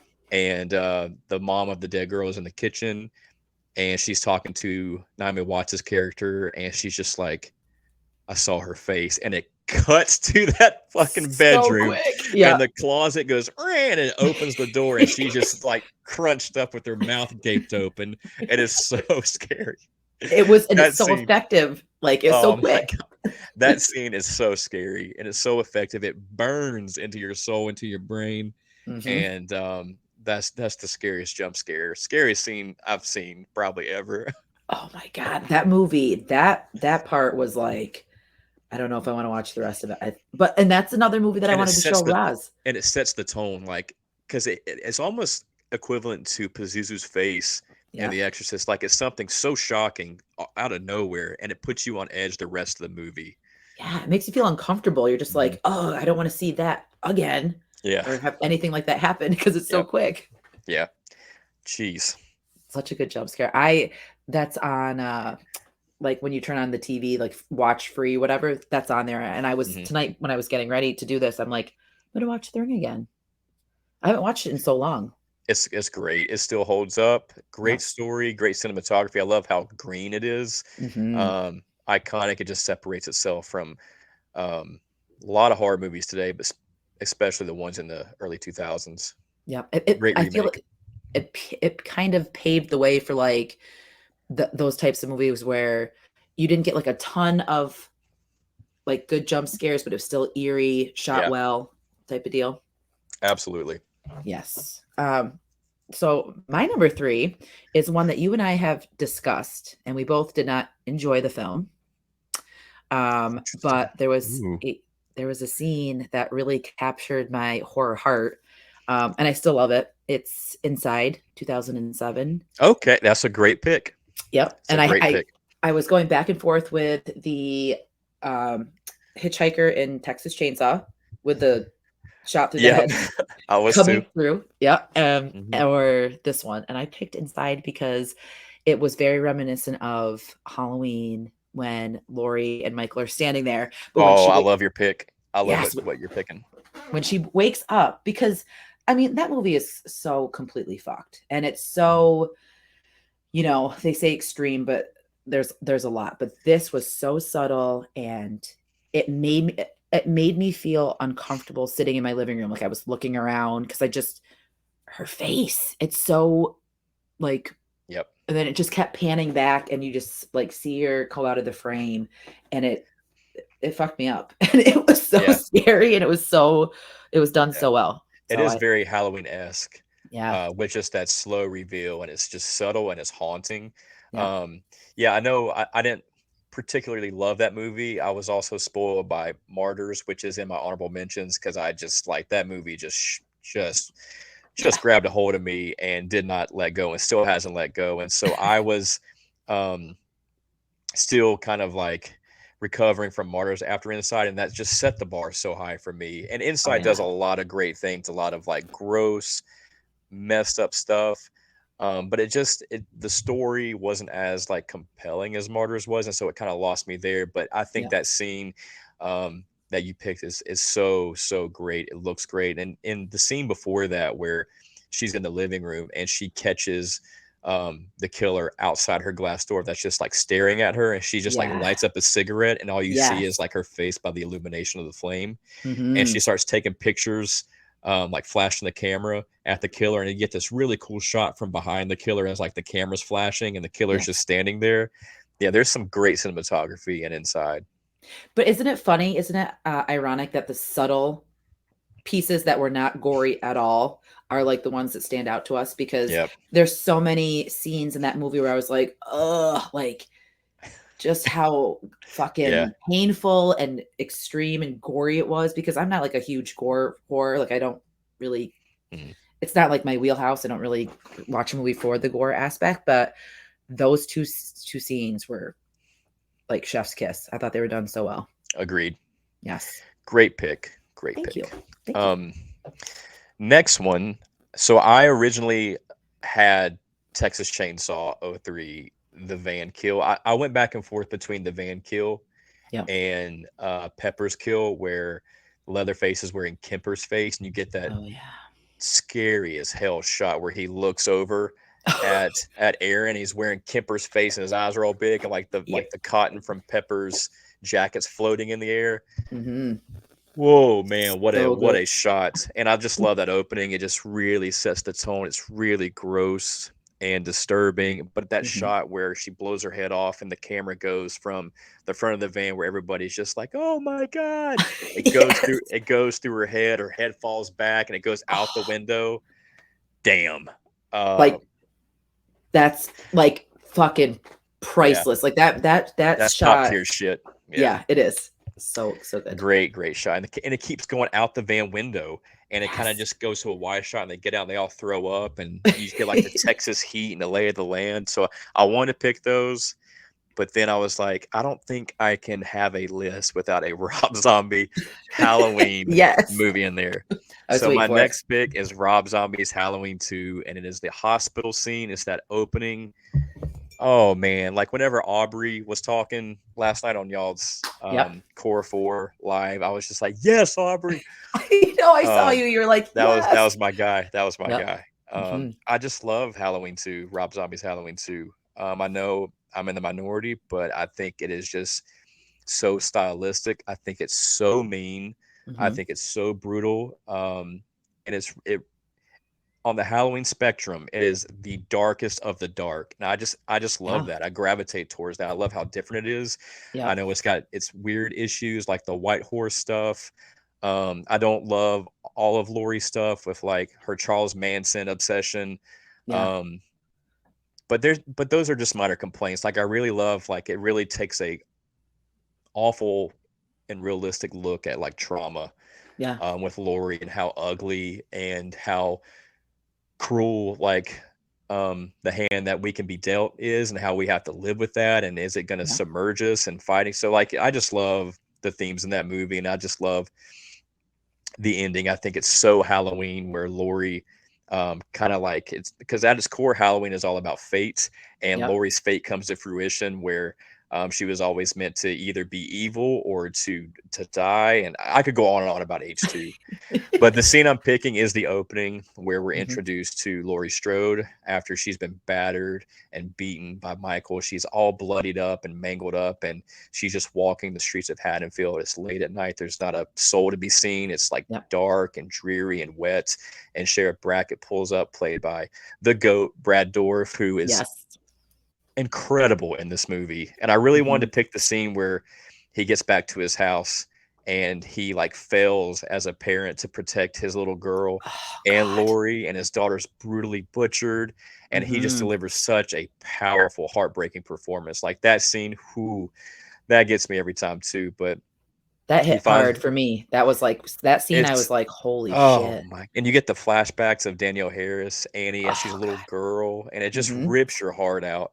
Breaks it Um, literally.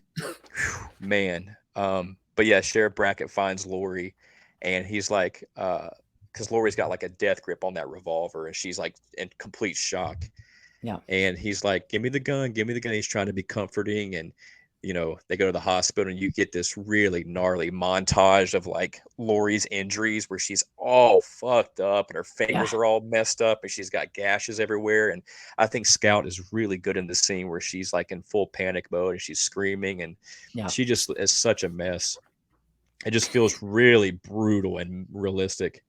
And then, she goes through her surgery and she wakes up and she's like dizzy, her head hurts. And I know this is Hmm. a dream sequence. I know it doesn't count, but I don't care. I think it's still incredibly shot and written and acted. And so she goes out of her room and there's no one in the hospital. The lighting's really bleak Hmm. and it's storming outside. You get the rain on the window. It just sets the mood perfectly. Yep. And she goes into this room and you get um you got like Halloween lights strung across the windows like pumpkin lights. Oh, I just Hmm. love the mood in that scene. And then Octavia Spencer comes in and she's like, I need something for my head. And Octavia Spencer turns, her like face is slit and she just Yes. starts spitting blood. She can't talk and she lets out this horrifying scream of blood in her mouth.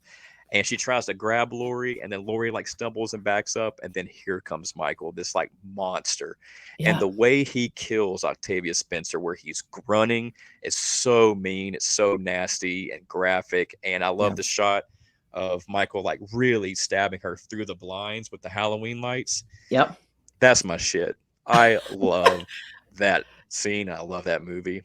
I love it. And you make me want to watch it now because I only watched that movie, I think, once. And I think I need to shed some light on it because everything that you described, like I remember, and I love the part where she goes up to the room on the top floor and it's Bud. Is it Bud or what's the guy's name? Buddy, Buddy buddy. that goes for help. And then the Moody Blues is playing in the background. Oh, Knights in White Satin. Like, Yeah, like, and she's trying to go through the stairwell, and there's like these yes, dead bodies that are hanging there with their eyes gouged out. Like, it's yes. so scary. But I You remember get Moody to, Blues like set the tone, and I was just yeah, like, and I feel like I didn't even mind the white horse when I watched it because I know a lot of people complain about the white horse, and I don't really remember it. So I definitely I have to watch it now. yeah.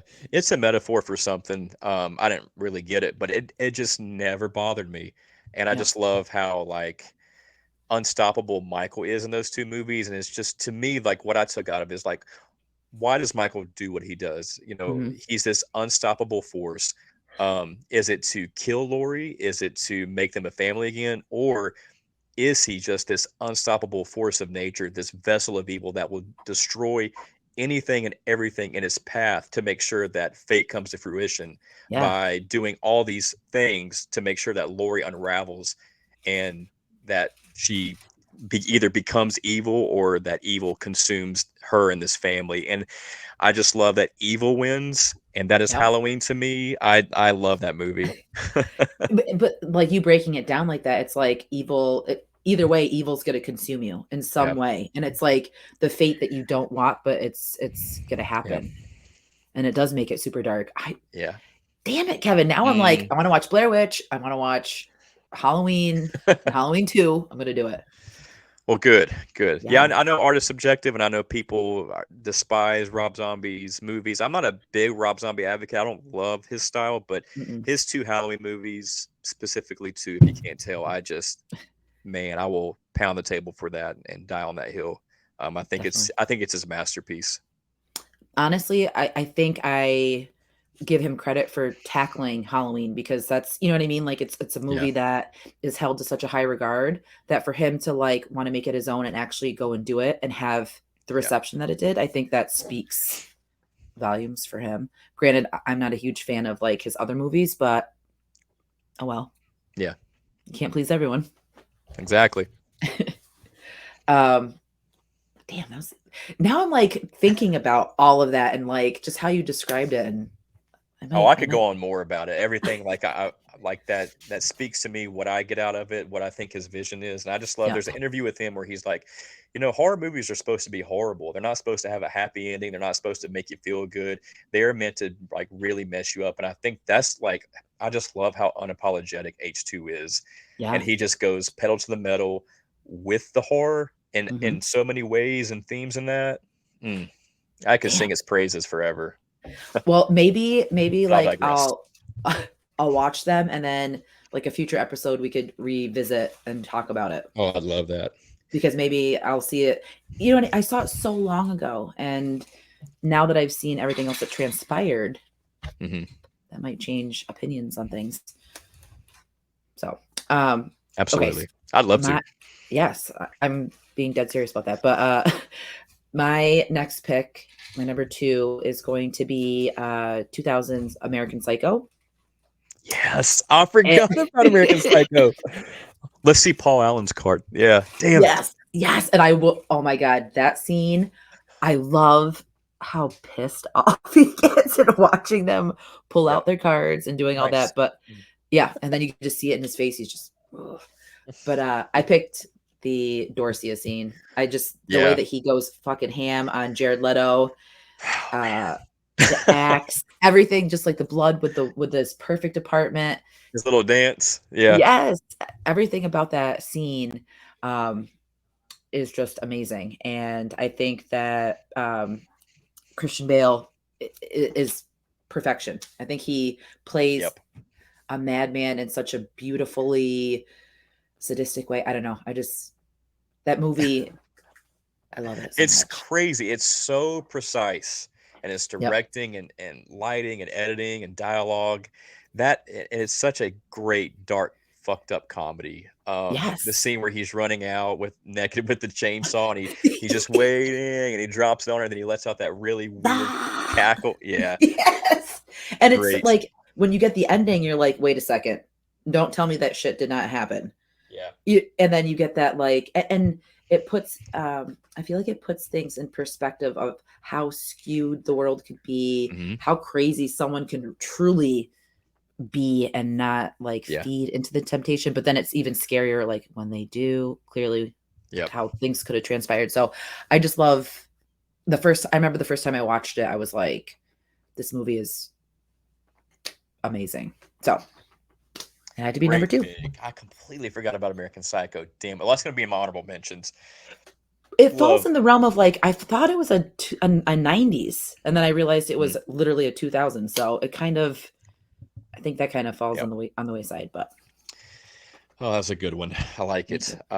My number 1 is another big emotional crescendo of a scene. It is going to be M. Night Shyamalan's Signs from 2002, 2003. Yep, 2002, I think. I think it's 2003, 2003. And the scene that I picked is Swing Away, Meryl. Man, like everything about that movie is just so sincere, like unbelievably powerful and sincere. Graham played by Mel Gibson, his grief, the loss, and his faith is so sincere.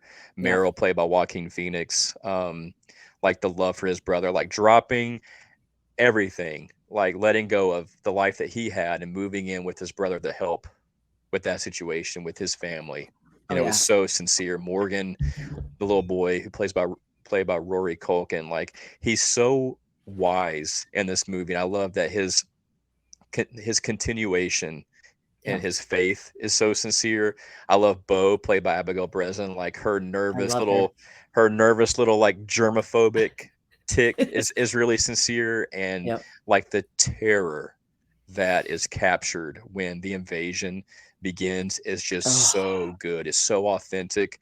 But my favorite scene is like after the long night is over, after Morgan has his asthma attack, after Graham holds on to his little boy and has to keep it together to calm Morgan's breathing down, all while being like saturated with like so much deep sadness and anger with God and the situation, and trying to keep it together for his family. And while they're like, there's aliens trying to get them, and we get through the night, and the morning comes, and like there's this really serene, peaceful mood of like relief, and we got past it, and we go up the stairs, and everything seems to have passed. Everything appears to be normal, until Graham wheels that TV into the living room, Yeah. from the closet, and we catch the alien's reflection Oh in the my television. Like, wow, like god. what an incredible shot. Yeah. Um, that might be my favorite shot in that movie. I know everyone likes to talk about like the Brazil "Move Children, Vamonos" alien shot, which Yes. is really scary, but that scene comes out of nowhere where you catch it in the reflection. And then we get, in my opinion, one of the most powerful scenes in all of cinema. Like the alien has a hold of Morgan, Yep. and in any second is going to kill him. Everyone is frozen in fear, and Graham has his final flashback that the film has been like building towards, Yep. of the last moment with his wife, where she tells him a few very important things, and the last thing she says as she dies is tell Meryl to swing away, and we come back to reality, to Graham with tears in his eyes. It's gonna Oh get me choked my up god. talking I about it. know. It's so Damn. good. It's so And goddamn good. and the camera pans with Graham looking around the room to like Meryl's bat that's hanging on the wall, and Yeah. in full realization of like everything that is happening for a reason, everything in his family's life has led to this exact moment. And Hmm. then he goes, "Swing away, Meryl." Oh and my and then god. he says it louder. He goes, "Meryl, swing away." And you can just feel the energy swell. You can feel Hmm. this family's fights. You can feel their faith being restored. And then when it clicks with Meryl, when he turns and he grips that bat, Yep. oh my God, man, that is No. so emotional, and you are ready to swing that bat with him. Oh And yeah. like that scene still gives me chills. And like, what a scene, what a score, what a moment, what Hmm. an ending. That movie is magic to me. That movie is one that I would say perfection. Honestly, Hmm. the way that he added the element of just like the grief, every layer of that movie works perfectly. And I always cry, no matter what. The dinner Oh, me too. scene. Yeah. Oh Oh my, man. the fucking dinner scene shatters me. Like I sob uncontrollably Yeah, watching that because it's a lot. Just, I mean, you can just feel everything. You can just feel their loss as a family. You can feel their sadness and their grief and the loss of faith, and you can you really relate to that, um, like questioning God. and yeah, and then it's really powerful how Morgan, the little boy, still wants to say a prayer before I know. dinner, Oh and god, Graham's I like, know. "I am not," and he's like, Wait one more minute on prayer. "Oh Oh my god, God." that's when he says that, that's when it starts. I can feel it like in my eyes Mm, now. And then when he starts eating everyone's food and yep, then they all start crying, like that scene is like yeah, so. And then you transition to, like you said, you have the whole asthma attack. You're exhausted after that scene, and they come yeah. out. It's You're very cathartic. Yeah, physically, it's like you're done crying, and then you experience all that shit, man. and then at the ending, like M. Night is a genius in some Yeah, regards. I know there's some movies that people really couldn't stand, but like sure. Sixth Sense and Signs are He's given us some incredible pieces of art. Like, yeah, I know his later movies like are kind of goofy, and he's kind of taken some swings, no pun yeah, intended, or maybe pun intended, and yeah, hasn't really landed. yeah, But I think The Village, I think Signs, The Sixth Sense, yeah, Unbreakable, I yeah. think those are so perfect. I, Did you I like The I love Visit? those movies. I did. I thought The Visit was really good. I didn't think it was perfect, but I thought it was entertaining. Yeah, It it has had some really creepy moments. that switch at the end. It has that like Yeah. that turn because you knew something was up, and in true M. Night fashion, you get this twist. And I think it's one of the most like the more eerie movies that he's done, where like the imagery and the shit that happens. But then of course you have that Yeah. emotional layer with like their trauma with their dad. Yeah. And That it's scene just underneath the house where the grandma's like, "I'm gonna get you," and she starts crawling towards yeah. the. Damn, that's scary. But Yes. going back to like that dinner Yeah. scene where he's like, Mhm. "We're gonna enjoy this meal, so enjoy it. Stop Yes. crying." And then he Oh, starts grabbing, he's crying as he's eating, and then Morgan, sweet Morgan, gets up and he goes and he hugs his dad. I Oh, hate that part. And then when he grabs Meryl, oh, it's so funny. Like they all hug. He's like, "Come here, Meryl." yeah, I And was they like, all oh, are they're all together, and then they're in so much pain, and they're yeah, trying. yeah. God, what a movie! So much That heart. that movie I watched that with Roz, and the two movies that I knew that she would have like a reaction to. I knew it would be that one and E.T. Like her Mhm. and I both were crying hysterically in E.T. and Signs. Yep, that'll do it. But you know, afterwards she's like, I love that movie, and she Yeah, good, truly enjoyed Signs. So good. excellent pick, Love it. excellent. Thank you, thank you. Yes, God. And now I'm gonna go into like my ridiculous number one, and you're gonna be like, what the hell are you Oh, nah, thinking? nah. I went with James Wan's Dead Silence. Oh, that's underrated as hell. Great pick. Yes. And it's the I thought that movie was so goddamn good, so creepy. One of his was that his not his first, but like earlier on ones, It right? might have been his first, honestly. Yep. But the motel scene where the guy is on his bed and the red light is flashing and Billy's sitting there on the chair and you hear the "Prr, Oh, prr," and yeah. his eyeball turns to the side. Mhm. Oh my God. I remember watching that for the first time and I was again creeped the fuck out, like looking around like where? Like Yep. I I think the twist in that one was really well. The cast, Billy alone, he's creepy as hell. I Yeah. love Mary Shaw. I love She's scary. the tale of her because I love like a good tale horror. You know what I mean? Like the Yeah. like that whole. I like, I didn't realize I knew something was off. I don't remember his name in the movie or the actor. Mhm. And I haven't seen it in a long time, but the guy something's off with the guy, and you find out that he's actually like a dummy. He's being like Yes, ventriloquist. That's he's really cool. the dad. Yeah. Yeah, and it's by the woman because when when they do the run throughs at the end and you see it because like her Mm, hands in his back, mhm. and I always remember him from Ace Ventura, Yeah. too. My brother used to do that to me with the eye thing. Yes. Hey, Cappy, or whatever he says. Yeah. So, but I just thought that you know, That's I such a couldn't take good him callback. I couldn't take him seriously, and then that shit happened, and I was like, "Oh, okay, well, you're dead." But uh I remember that movie really scaring me in 2007, so I had to put it on there. Very effective. I didn't see that coming. I love it. That's one I gotta rewatch. I gotta rewatch that. I gotta rewatch Dash Cam. Yep. And what was the one Sam Raimi? It was in the 80s or 70s that you picked? Intruder. Intruder. Yeah, I Yeah. gotta watch that one. I think that you would enjoy it because it's a really fun slasher flick. Hell yeah. Yes. So wait, Man. that Um, was yeah, we're done with the 2000s, right? we are. Honorable mentions. I already mentioned Martyrs, but I really want to put in Jeepers Creepers really bad. I think that I is was a perfect horror movie. I think Justin Long and Gina Phillips are so convincing in yep. that, and I love that it ends on such a heartbreaking note where, spoilers, Justin Long's character is the one that's chosen, the one that Yeah. the creeper is after, and I love that they meet this psychic lady. She's like, she keeps trying to get a hold of them. She's like, "Have you seen the cats yet?" And then she's like, "I hear you screaming in the dock somewhere. Scream in the darkest scream you'll ever scream." And he's It's like, "Fuck so you, good. lady." But it's that like it comes to fruition. That fate comes to Mhm. fruition. That the movie ends on Justin Long's character screaming in the dark as he's being carved up by the creeper. Oh my Oh, god. that movie's It's great. it's like the most horrible ending because you think Yeah. it's gonna be her.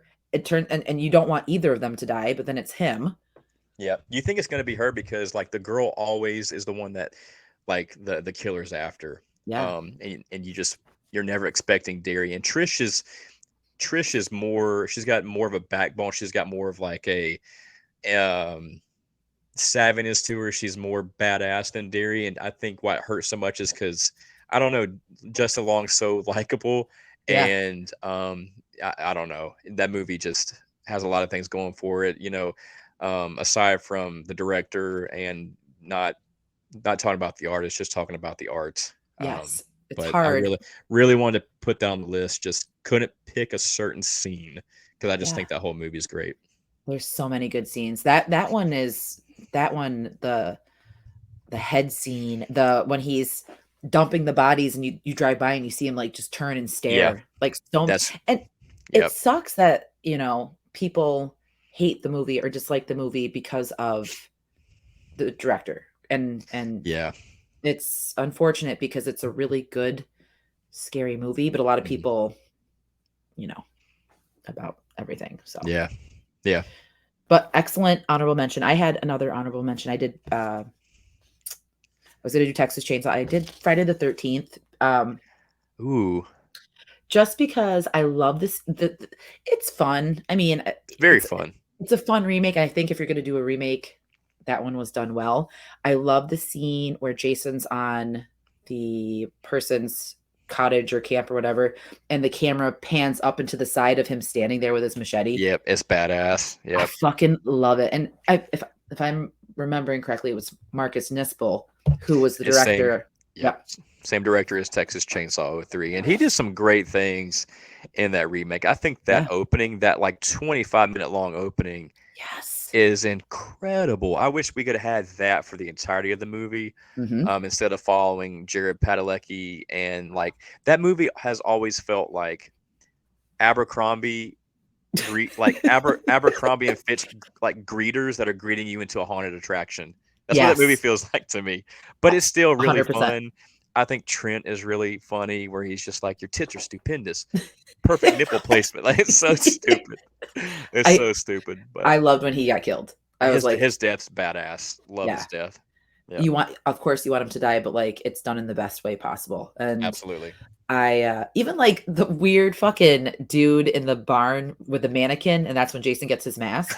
When the dude's like fondling the mannequin. So weird. It Yeah. is. Do you miss me? You miss me, baby? I miss yeah. What? So creepy. But I like how they did the progression of explaining everything in that short amount of time. Yeah. So I had to put that on there because that's one of my like I like it. guilty pleasures, and it shouldn't be because it's a decent remake. So It is. Yeah. oh boy, now we're 2010s. yeah, 2010. This one was kind of This one was tough. yeah. And then I realized what was in the tens, and it kind of made it a teeny bit easier, but it was still kind of hard. Yeah. So why don't you start us off? All right. So I'm still debating on which one I want to go with. Oh, Because there's one I was like, oh God, that was in the 2010s. But I think I'm gonna go with my gut and pick this scene because it just the way it's shot really startled me. I'm going with 2014's It Follows, and it's the scene with the tall man. yeah. It's after Micah Monroe's character, I think her name's Jay, after she kind of comes face to face with the demon that's like kind of looks like this like nasty prostitute that's like peeing on the floor that's coming after her in this house, and she runs away from it. She goes into this bedroom and she locks the door, and her friend is in there, and her friends are at the door trying to come in. You don't know what's real, and like this scene is just pure condensed dread. Like when that door opens and it's just her friends are outside, and you're like, okay, you're kind of Thank relieved God. because you've already been like terrified of like, okay, it almost got her, but okay, she's safe. Yeah. And like the movie subconsciously tricks you into feeling safe right before like the scare happens. Yeah. And like the icing on the cake, it's very subtle.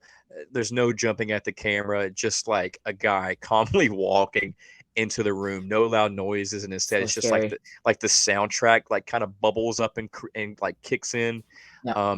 As the viewer, like you're just not really expecting it since she was like already running from another follower, and you also let your guard down.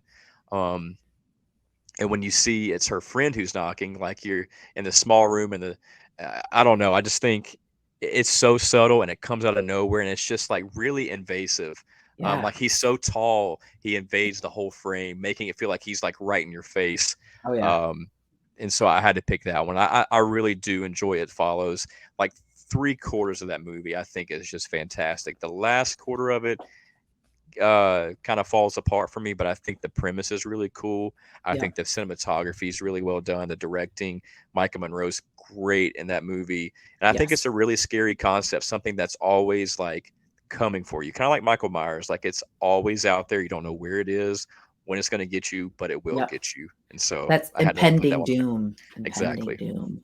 That's a great scene too, because that scared the shit out of me. It's just that like that transitional nothing, and then it's in your face, and you're just like, when you Yeah. realize it's happening, you're like, holy shit. Hmm.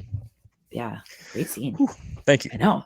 Um, so God, and I'm on the fence with you too because I have four, and I'm gonna go with oh God, damn it. Actually, I had Oh five. man. I had five on this one. Okay, quickly, I'm gonna say them quick, and then I'll do my three. Okay. Four. No, my first honorable mention was Hell House LLC.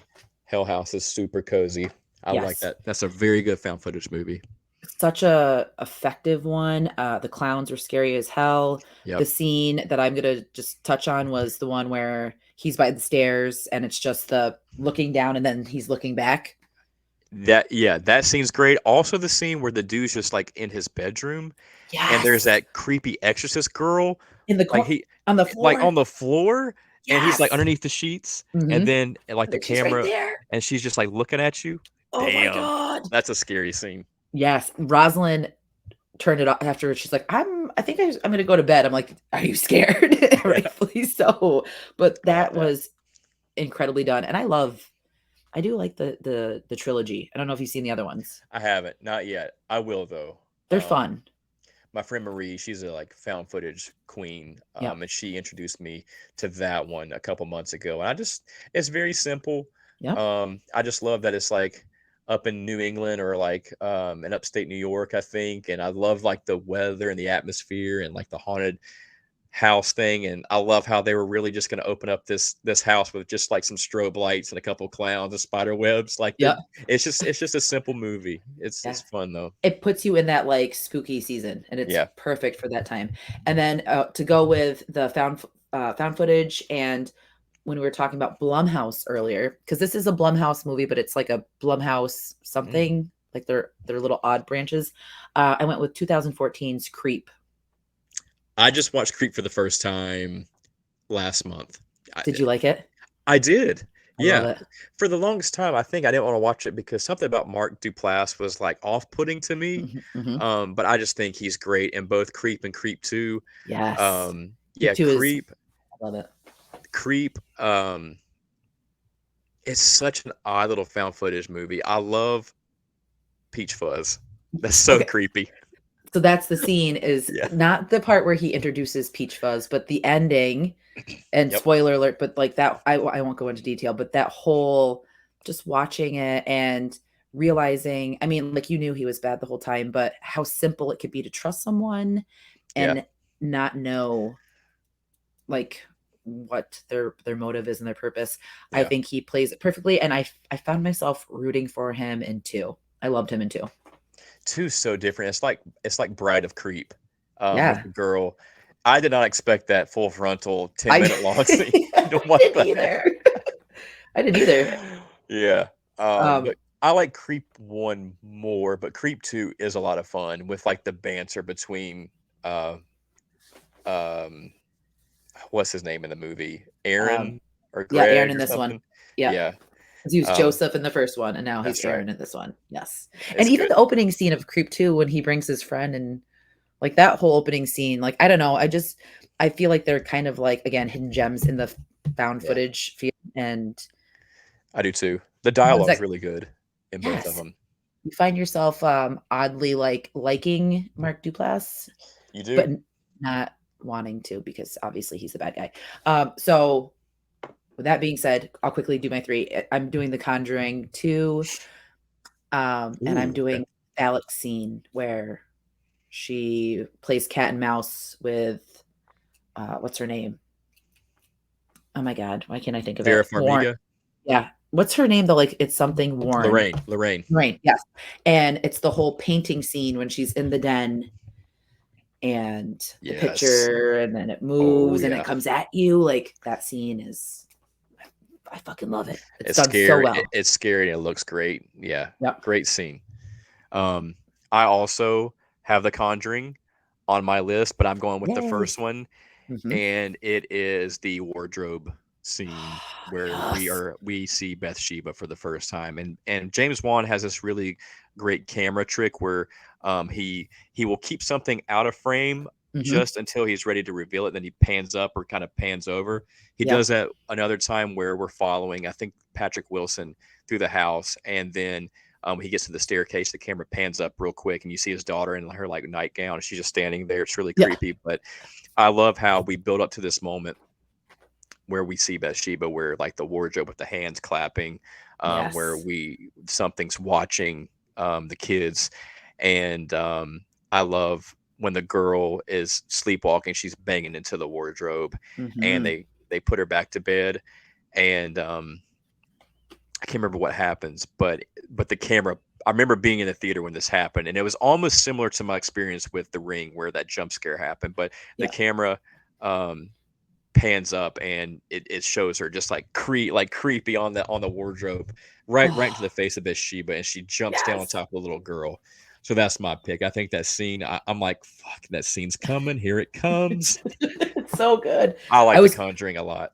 I do too. I was uber pregnant when we went and saw it in the theater, and I had like my nachos and Oh, all my nice. snacks. But then, like, oh, not nice when jump scares happen because I'm like, Oh, ah, you make a and like, licking my nachos. But that scene, because Bathsheba, is that how you say it, Bathsheba? Bathsheba. Yeah, I don't even like Bathsheba. saying that name because it creeps me out so much. But what a scary Oh, character.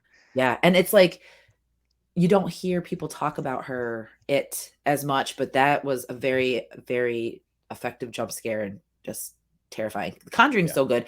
Conjuring 1 and 2. The third one was kind of yeah, all over the place. yeah. It was. Um, but great pick. I'm glad that we were on the. I feel like we've been on the same page I think. Yeah, it ish. feels like it. Yeah. Yes. Um.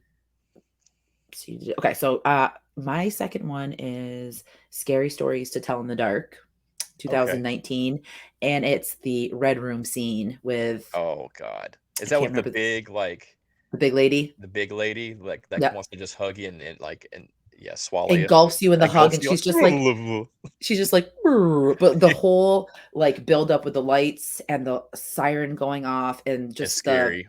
imagery, like the way it's shot, I think it's done so well. The panic of the room just running and you can't escape it. Hmm. But because I grew up with Scary Stories to Tell in the Dark. I I love did those too. They books. were so Yes, scary. I remember going to stay at like yes. friends' houses, and like my friend's mom or whoever would just read us these stories, and we were just like, God dang, this is scary. Put it away. Yeah, but keep going.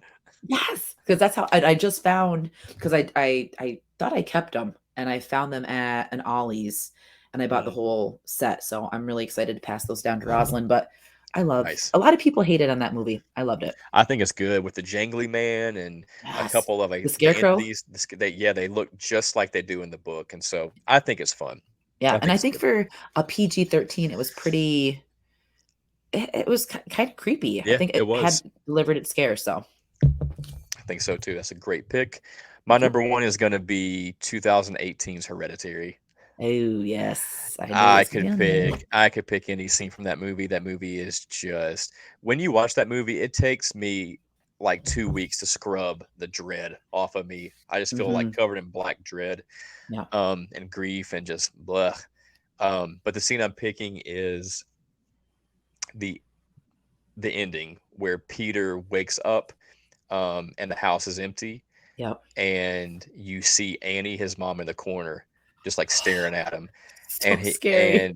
and he gets up to go walk out of his room, and she kind of like floats in the air, like she's crawling out of his room in the air. It's so scary. And he goes through the house. I don't know why he didn't turn any lights on. He should just. I would have been like, boom, boom, boom, boom, turning all Me these too. I lights would have on. been booking it. They're I would have out been of like, there. "Dink." Yeah. But he's just walking through the house. And he's like, Mom, and it's just super quiet and dark. And he goes to the living room. You see Annie up in the corner of like the living room again, just staring at him. It's so scary. Yep. And then she lunges out of the shadows, and there's this chase scene, and he runs up into the attic, and he pulls the steps up, and then you just hear this boom, boom, boom, boom, boom, this banging, Yes. and Oh she's my upside down, banging her head as fast as she can. It just looks so inhuman to me. God. That's Hmm. the closest to I have felt like The Exorcist in like modern horror, as like that movie made me feel. Absolutely. And he's in the attic, and it's revealed like he's going to be this sacrifice for the vessel to this pagan god. And Yep. his mom is up in the attic, and you hear her like sawing her head off a piano wire, and these Oh. fucking naked people are everywhere. There's candles, there's dead bodies, there's flies, and he runs and he jumps out the window, kills himself, and like um the spirit goes into his body. And I love Mhm. that you can still hear Annie sawing her head off, and the head goes do do do do do do do, and So gross. then the body floats into the tree house, and they're all Yep. just like worshiping it. And I love Alex Wolf is a powerhouse of an actor. Oh, I love yes. that the movie ends on such a like terrible terrible horrible note. But I love the look on his face whenever Payman is in him. It's almost like he's awake, like he's like this newborn taking in all these sights and sounds. Aware, It's yes. very creepy. So Mhm. that's my pick is Hereditary. Whew. That scene, it was like a sense of relief for me after everything that transpired because, like, the heavy shit, um, I was, like, exhausted. That movie is exhausting. And Like, um, oh, what's her name that plays Annie? Toni Collette. She should have won an Oscar. Should have at least been nominated for Hereditary.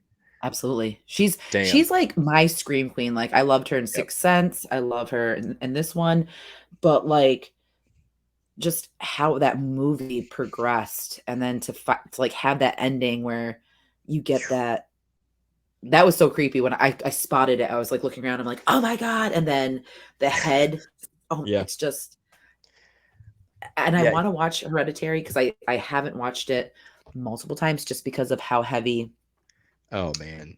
everything is It's so beforehand. heavy. Even when like going back to her being up in the corner of the room, like that stuff you picture like when you're in your room or in your Yeah. house alone at night, you picture something like that Yep. look watching you.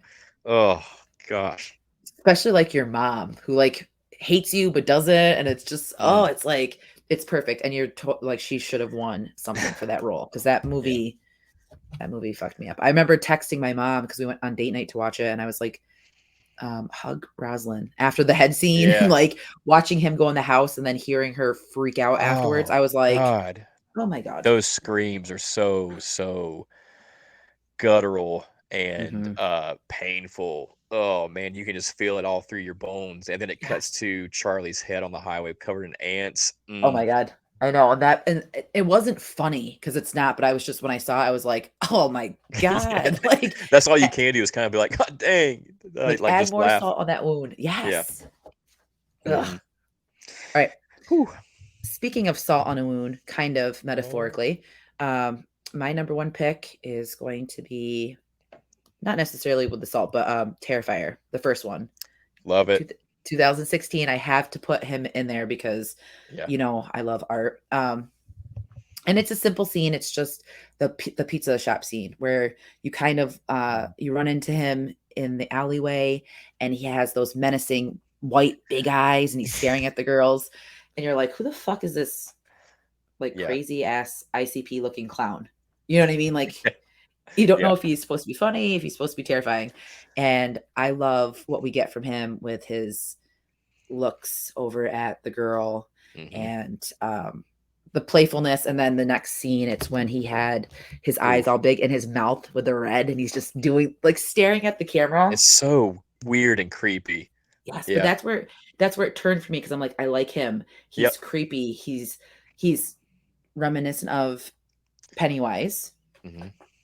but I think Pennywise is truly terrifying, but I think art in that moment did it for me because I don't know. I felt something different from him. He's just so expressive, but he's not Yes. like I love that he's like a mime, but he's so expressive and artistic and flamboyant in such a unique way. He's so iconic Yeah. because of that. It's Yeah. cool. I just feel like he was breathing like a new air or sense into the horror Yeah, franchise. So I had to throw him on there. So he's my number one. love it. I love it. Yes. Well, All right. So that's the 2010s. our grand finale of the 2020s. This was tough because I don't really love anything that's in the 2020s except for one. Yeah. Except I know what yours is going to be. It's going to be the same one as mine, but I will start with Barbarian. Oh, Um, nice. this I saw this when I was in LA, and I got an early screening, so I think I'm a little biased because of that. It was just a Nice. really great theater experience, um, great atmosphere, great crowd, Yep. and it was really like the first theater experience that was really kind of pleasant and nostalgic for me that I've had in like decades. Because nowadays, like it's such a um, it's such a tough experience going to movies. But anyways, Yeah. great theater experience. And the scene I picked is um, the scene where the the barbaric woman is revealed, because the whole time you just know it's Bill Skarsgård. You think he's up to his typical Bill Skarsgård tricks, and he's Yep. luring her down into these tunnels. Like, what is he a vampire? Is he a killer? What is it? And he comes crawling out of the darkness with his big Bill Skarsgård eyes, and you don't know what's going on. You don't trust him, but you're like, is he telling the truth? I don't know what's going on. Yep. And he's like, we got to get out of here. Something bit me. You're like, yeah, sure. Yeah, sure. And then he just keeps freaking out. And then this big gangly barbaric woman comes out of the darkness out of nowhere and smashes his head in against like the cavern of the wall. And like it's just like the flashlight lighting up like her breast and her big teeth and her hair. And it's just like it just caught me off guard. Like I really did not expect to see that when I At saw all. Barbarian. And so I'm picking that just because of like how much it caught me off guard and it shocked me. So I that'll love be that. I love that. That and you nailed it on the head. I was like, that motherfucker, what's up with him? It's yeah. totally him. And then I had like a moment of, well, maybe not. And Yep. then that shit happened, and I was just like, I love I don't want to say I love Barbarian. I thought it was a really good hmm movie in 2022. I love Compared parts of it. Yeah, agreed. I didn't love all of it. I love Justin Long's character. How such that's a douche. such a goofy, douchey character that made that movie fun. Mhm. Um, but it was a fun movie to watch. Yes. I felt like a lot of people were taking it so seriously, but it was a fun watch. It wasn't like, I don't know, supposed to, I don't think it's supposed to be like groundbreaking in the sense of like Yeah, provoking a bunch of emotion. I think it was just, it did what it did. just a fun, solid little horror movie. Yep. Agreed. So I'm picking 2020. All my movies are from, no, I lied. Two of them are from 2020. Caveat.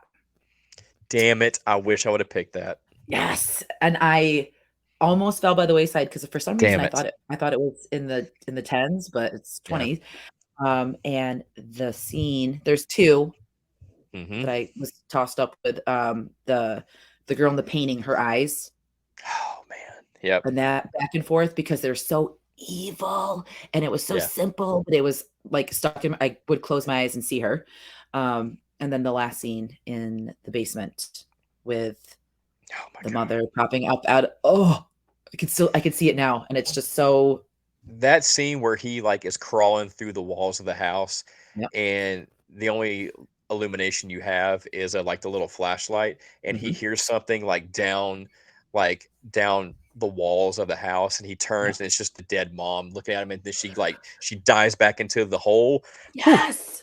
And man. his reaction, He's like, you felt it. yeah, You knew it 'cause you're feeling the same goddamn way, and I have a special place in my heart for Caveat because I think that is such a it's good. amazing movie, and I'm glad that I found it, and I I had to kick it off. recommended that one to Mark recently. Like it's a slow burn. Yeah, Um, I don't know. I just think it's very tense, and like the horror stuff in it that works really works. Um, claustrophobic too. Like, you get mhm. that sense of this, like, something's being stuck on an island and being confined to the chains, and You really do feel trapped in there with the main guy. yeah, It works. It I love works. It's that very movie. tense. I love that you picked that. I forgot all about Caveat. Great pick. It almost wasn't on the list because I thought it was 2010-ish time. Well, I'm glad it made the list. Yes. My second pick is gonna be Skinamarink. I I knew it. think I think this movie did not work for a lot of people, and I respect that, and I understand that it's very polarizing. It's such a raw passion project. Yeah. It's so ambiguous. It's so abstract, and yes, there's like every shot in the movie is just a shot of a wall or a chair or the floor or a corner of the wall, but um, the point of that movie, like the underlying message, the tones, the atmosphere, really worked for me. It Oh, really yeah. took me back to my childhood when I would have like these reoccurring nightmares of something in my house or my grandpa's house. I always had these nightmares of something being in the back room of my grandpa's house that was dark, that was like going to get me, and I Mhm. couldn't outrun it. I couldn't escape from it. Something primordial, something dark and evil that was back there. And so like it just really um hit me in that Yeah. way. I think the two little kids in Skinamarink are great. I think their dialogue is very convincing, where they're huddled together in the living room, and all they have is like the illumination of their cartoons, and they kind Yeah, of build this little fortress, and they're there together, and this evil just gets the sister, and then it gets Kevin, and of course it kind of resonates with me because of my course. that's my name. That's me. But I love the scene where you hear the entity where it goes, Kevin, come Yes. come upstairs. It's just so creepy, and it just feels like a nightmare. It just feels Hmm. like a nightmare you had as a kid, that nothing really makes sense, but you're in there and it feels real and you can't escape it. And then Kevin goes upstairs into the bedroom, and the dad is sitting at the edge of the bed, and you're like, what the fuck is going on? Yeah. And then he goes, look under the bed. You're like, oh my God, what is Don't happening? don't It's do it. so tense. You look under the bed, you don't hear anything, and then you don't see anything, and Kevin, the camera comes up, and the mom's at the other end of the bed, I and know. she just whispers these weird things up to Kevin about his dad, and it just makes these weird noises and these weird images, and that movie just really worked for me. Um, and I love like the last shot of it, where it's just this very blurred face of the entity. Yes. You don't know if it's like one of his parents, or if it's demonic, or what it is, but it's just looking right at you, and it's got you. And so I love Skinamarink, and I still think it's my favorite movie of this year, favorite horror That movie. that's awesome. I totally like watching it the first time. I had those feelings like sleep paralysis and the Yes. the reoccurring dreams because I had the same thing. It was like super like hands came out of the closet to get me and I'd Yeah. like run away from it and this like girl in a cloak would turn out and it was just the same. Oh my God. I You had these know. dreams? I had these dreams when I was little. And it Sheesh. was I was like talking about it to my husband. I'm like, I don't know what they meant, but it was the same motion. It was the same Mm, thing. And it didn't happen all the time, but I had mm, those recurring dreams. So watching this put me back in that place that I felt very like defensive. I was like, I don't want that shit to come yeah. back, Oh, I you know? watched it like late at night, Hmm. all the lights off in my room, on Yeah. my laptop, and it just filled my room with that energy. And so I That dug it. vision of the face, that really fucked me up because it's so you don't know what it is and it's so creepy and it's Yep. up to your own I don't want to say imagination, but it's a good pick. I Mhm. I I hated how people dogged it because Yeah. I think it's a great idea. I think it's just experimental, and Yeah. I think it's artistic, and it was just refreshing to me. Like, I really just appreciated the scrappiness of it, Mhm. just because we don't get many movies like that. We just get the same run of the mill, Yep. generic, overly glossy, paint by the numbers, tropey horror movies, and that's Yep. why I was just like, "This was nice. I resonate with this. Imma support this."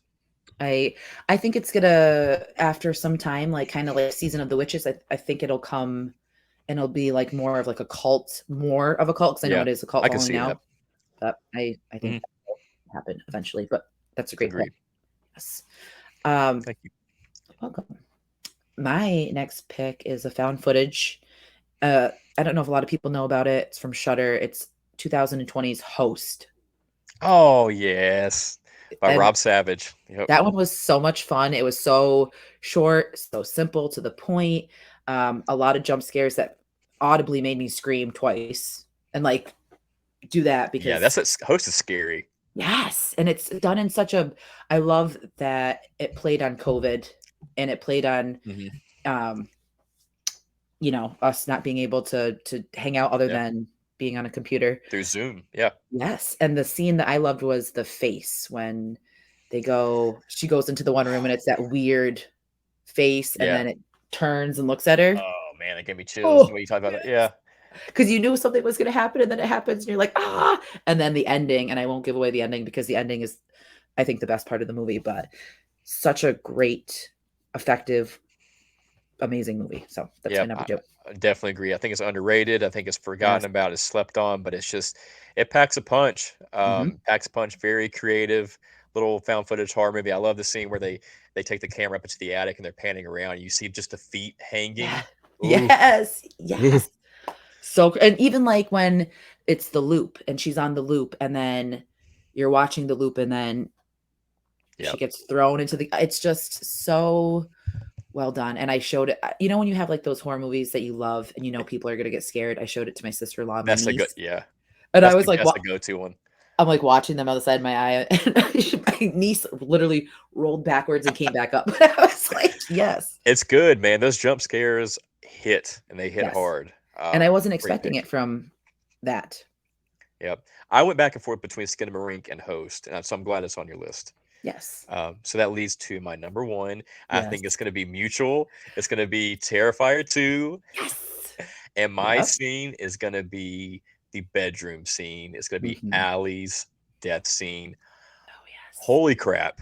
I saw this in the theater, and I saw this before I saw the first Terrifier. And so I went in completely blind, completely cold. I just wanted I just wanted to go watch a horror movie. Yeah. Wanted just to watch something new. And I just heard like everyone singing the praises of Art the Clown and Terrifier. I was like, well, I'm gonna go check it out. Yep. And man, that was one of the best theater experiences I've ever had, Same. and I just thought everything about that movie just worked. I thought, Lauren Lavera worked. I thought Yes. the story worked, like, the weird dream sequences worked. It's just so out of left field, and it was refreshing and scrappy.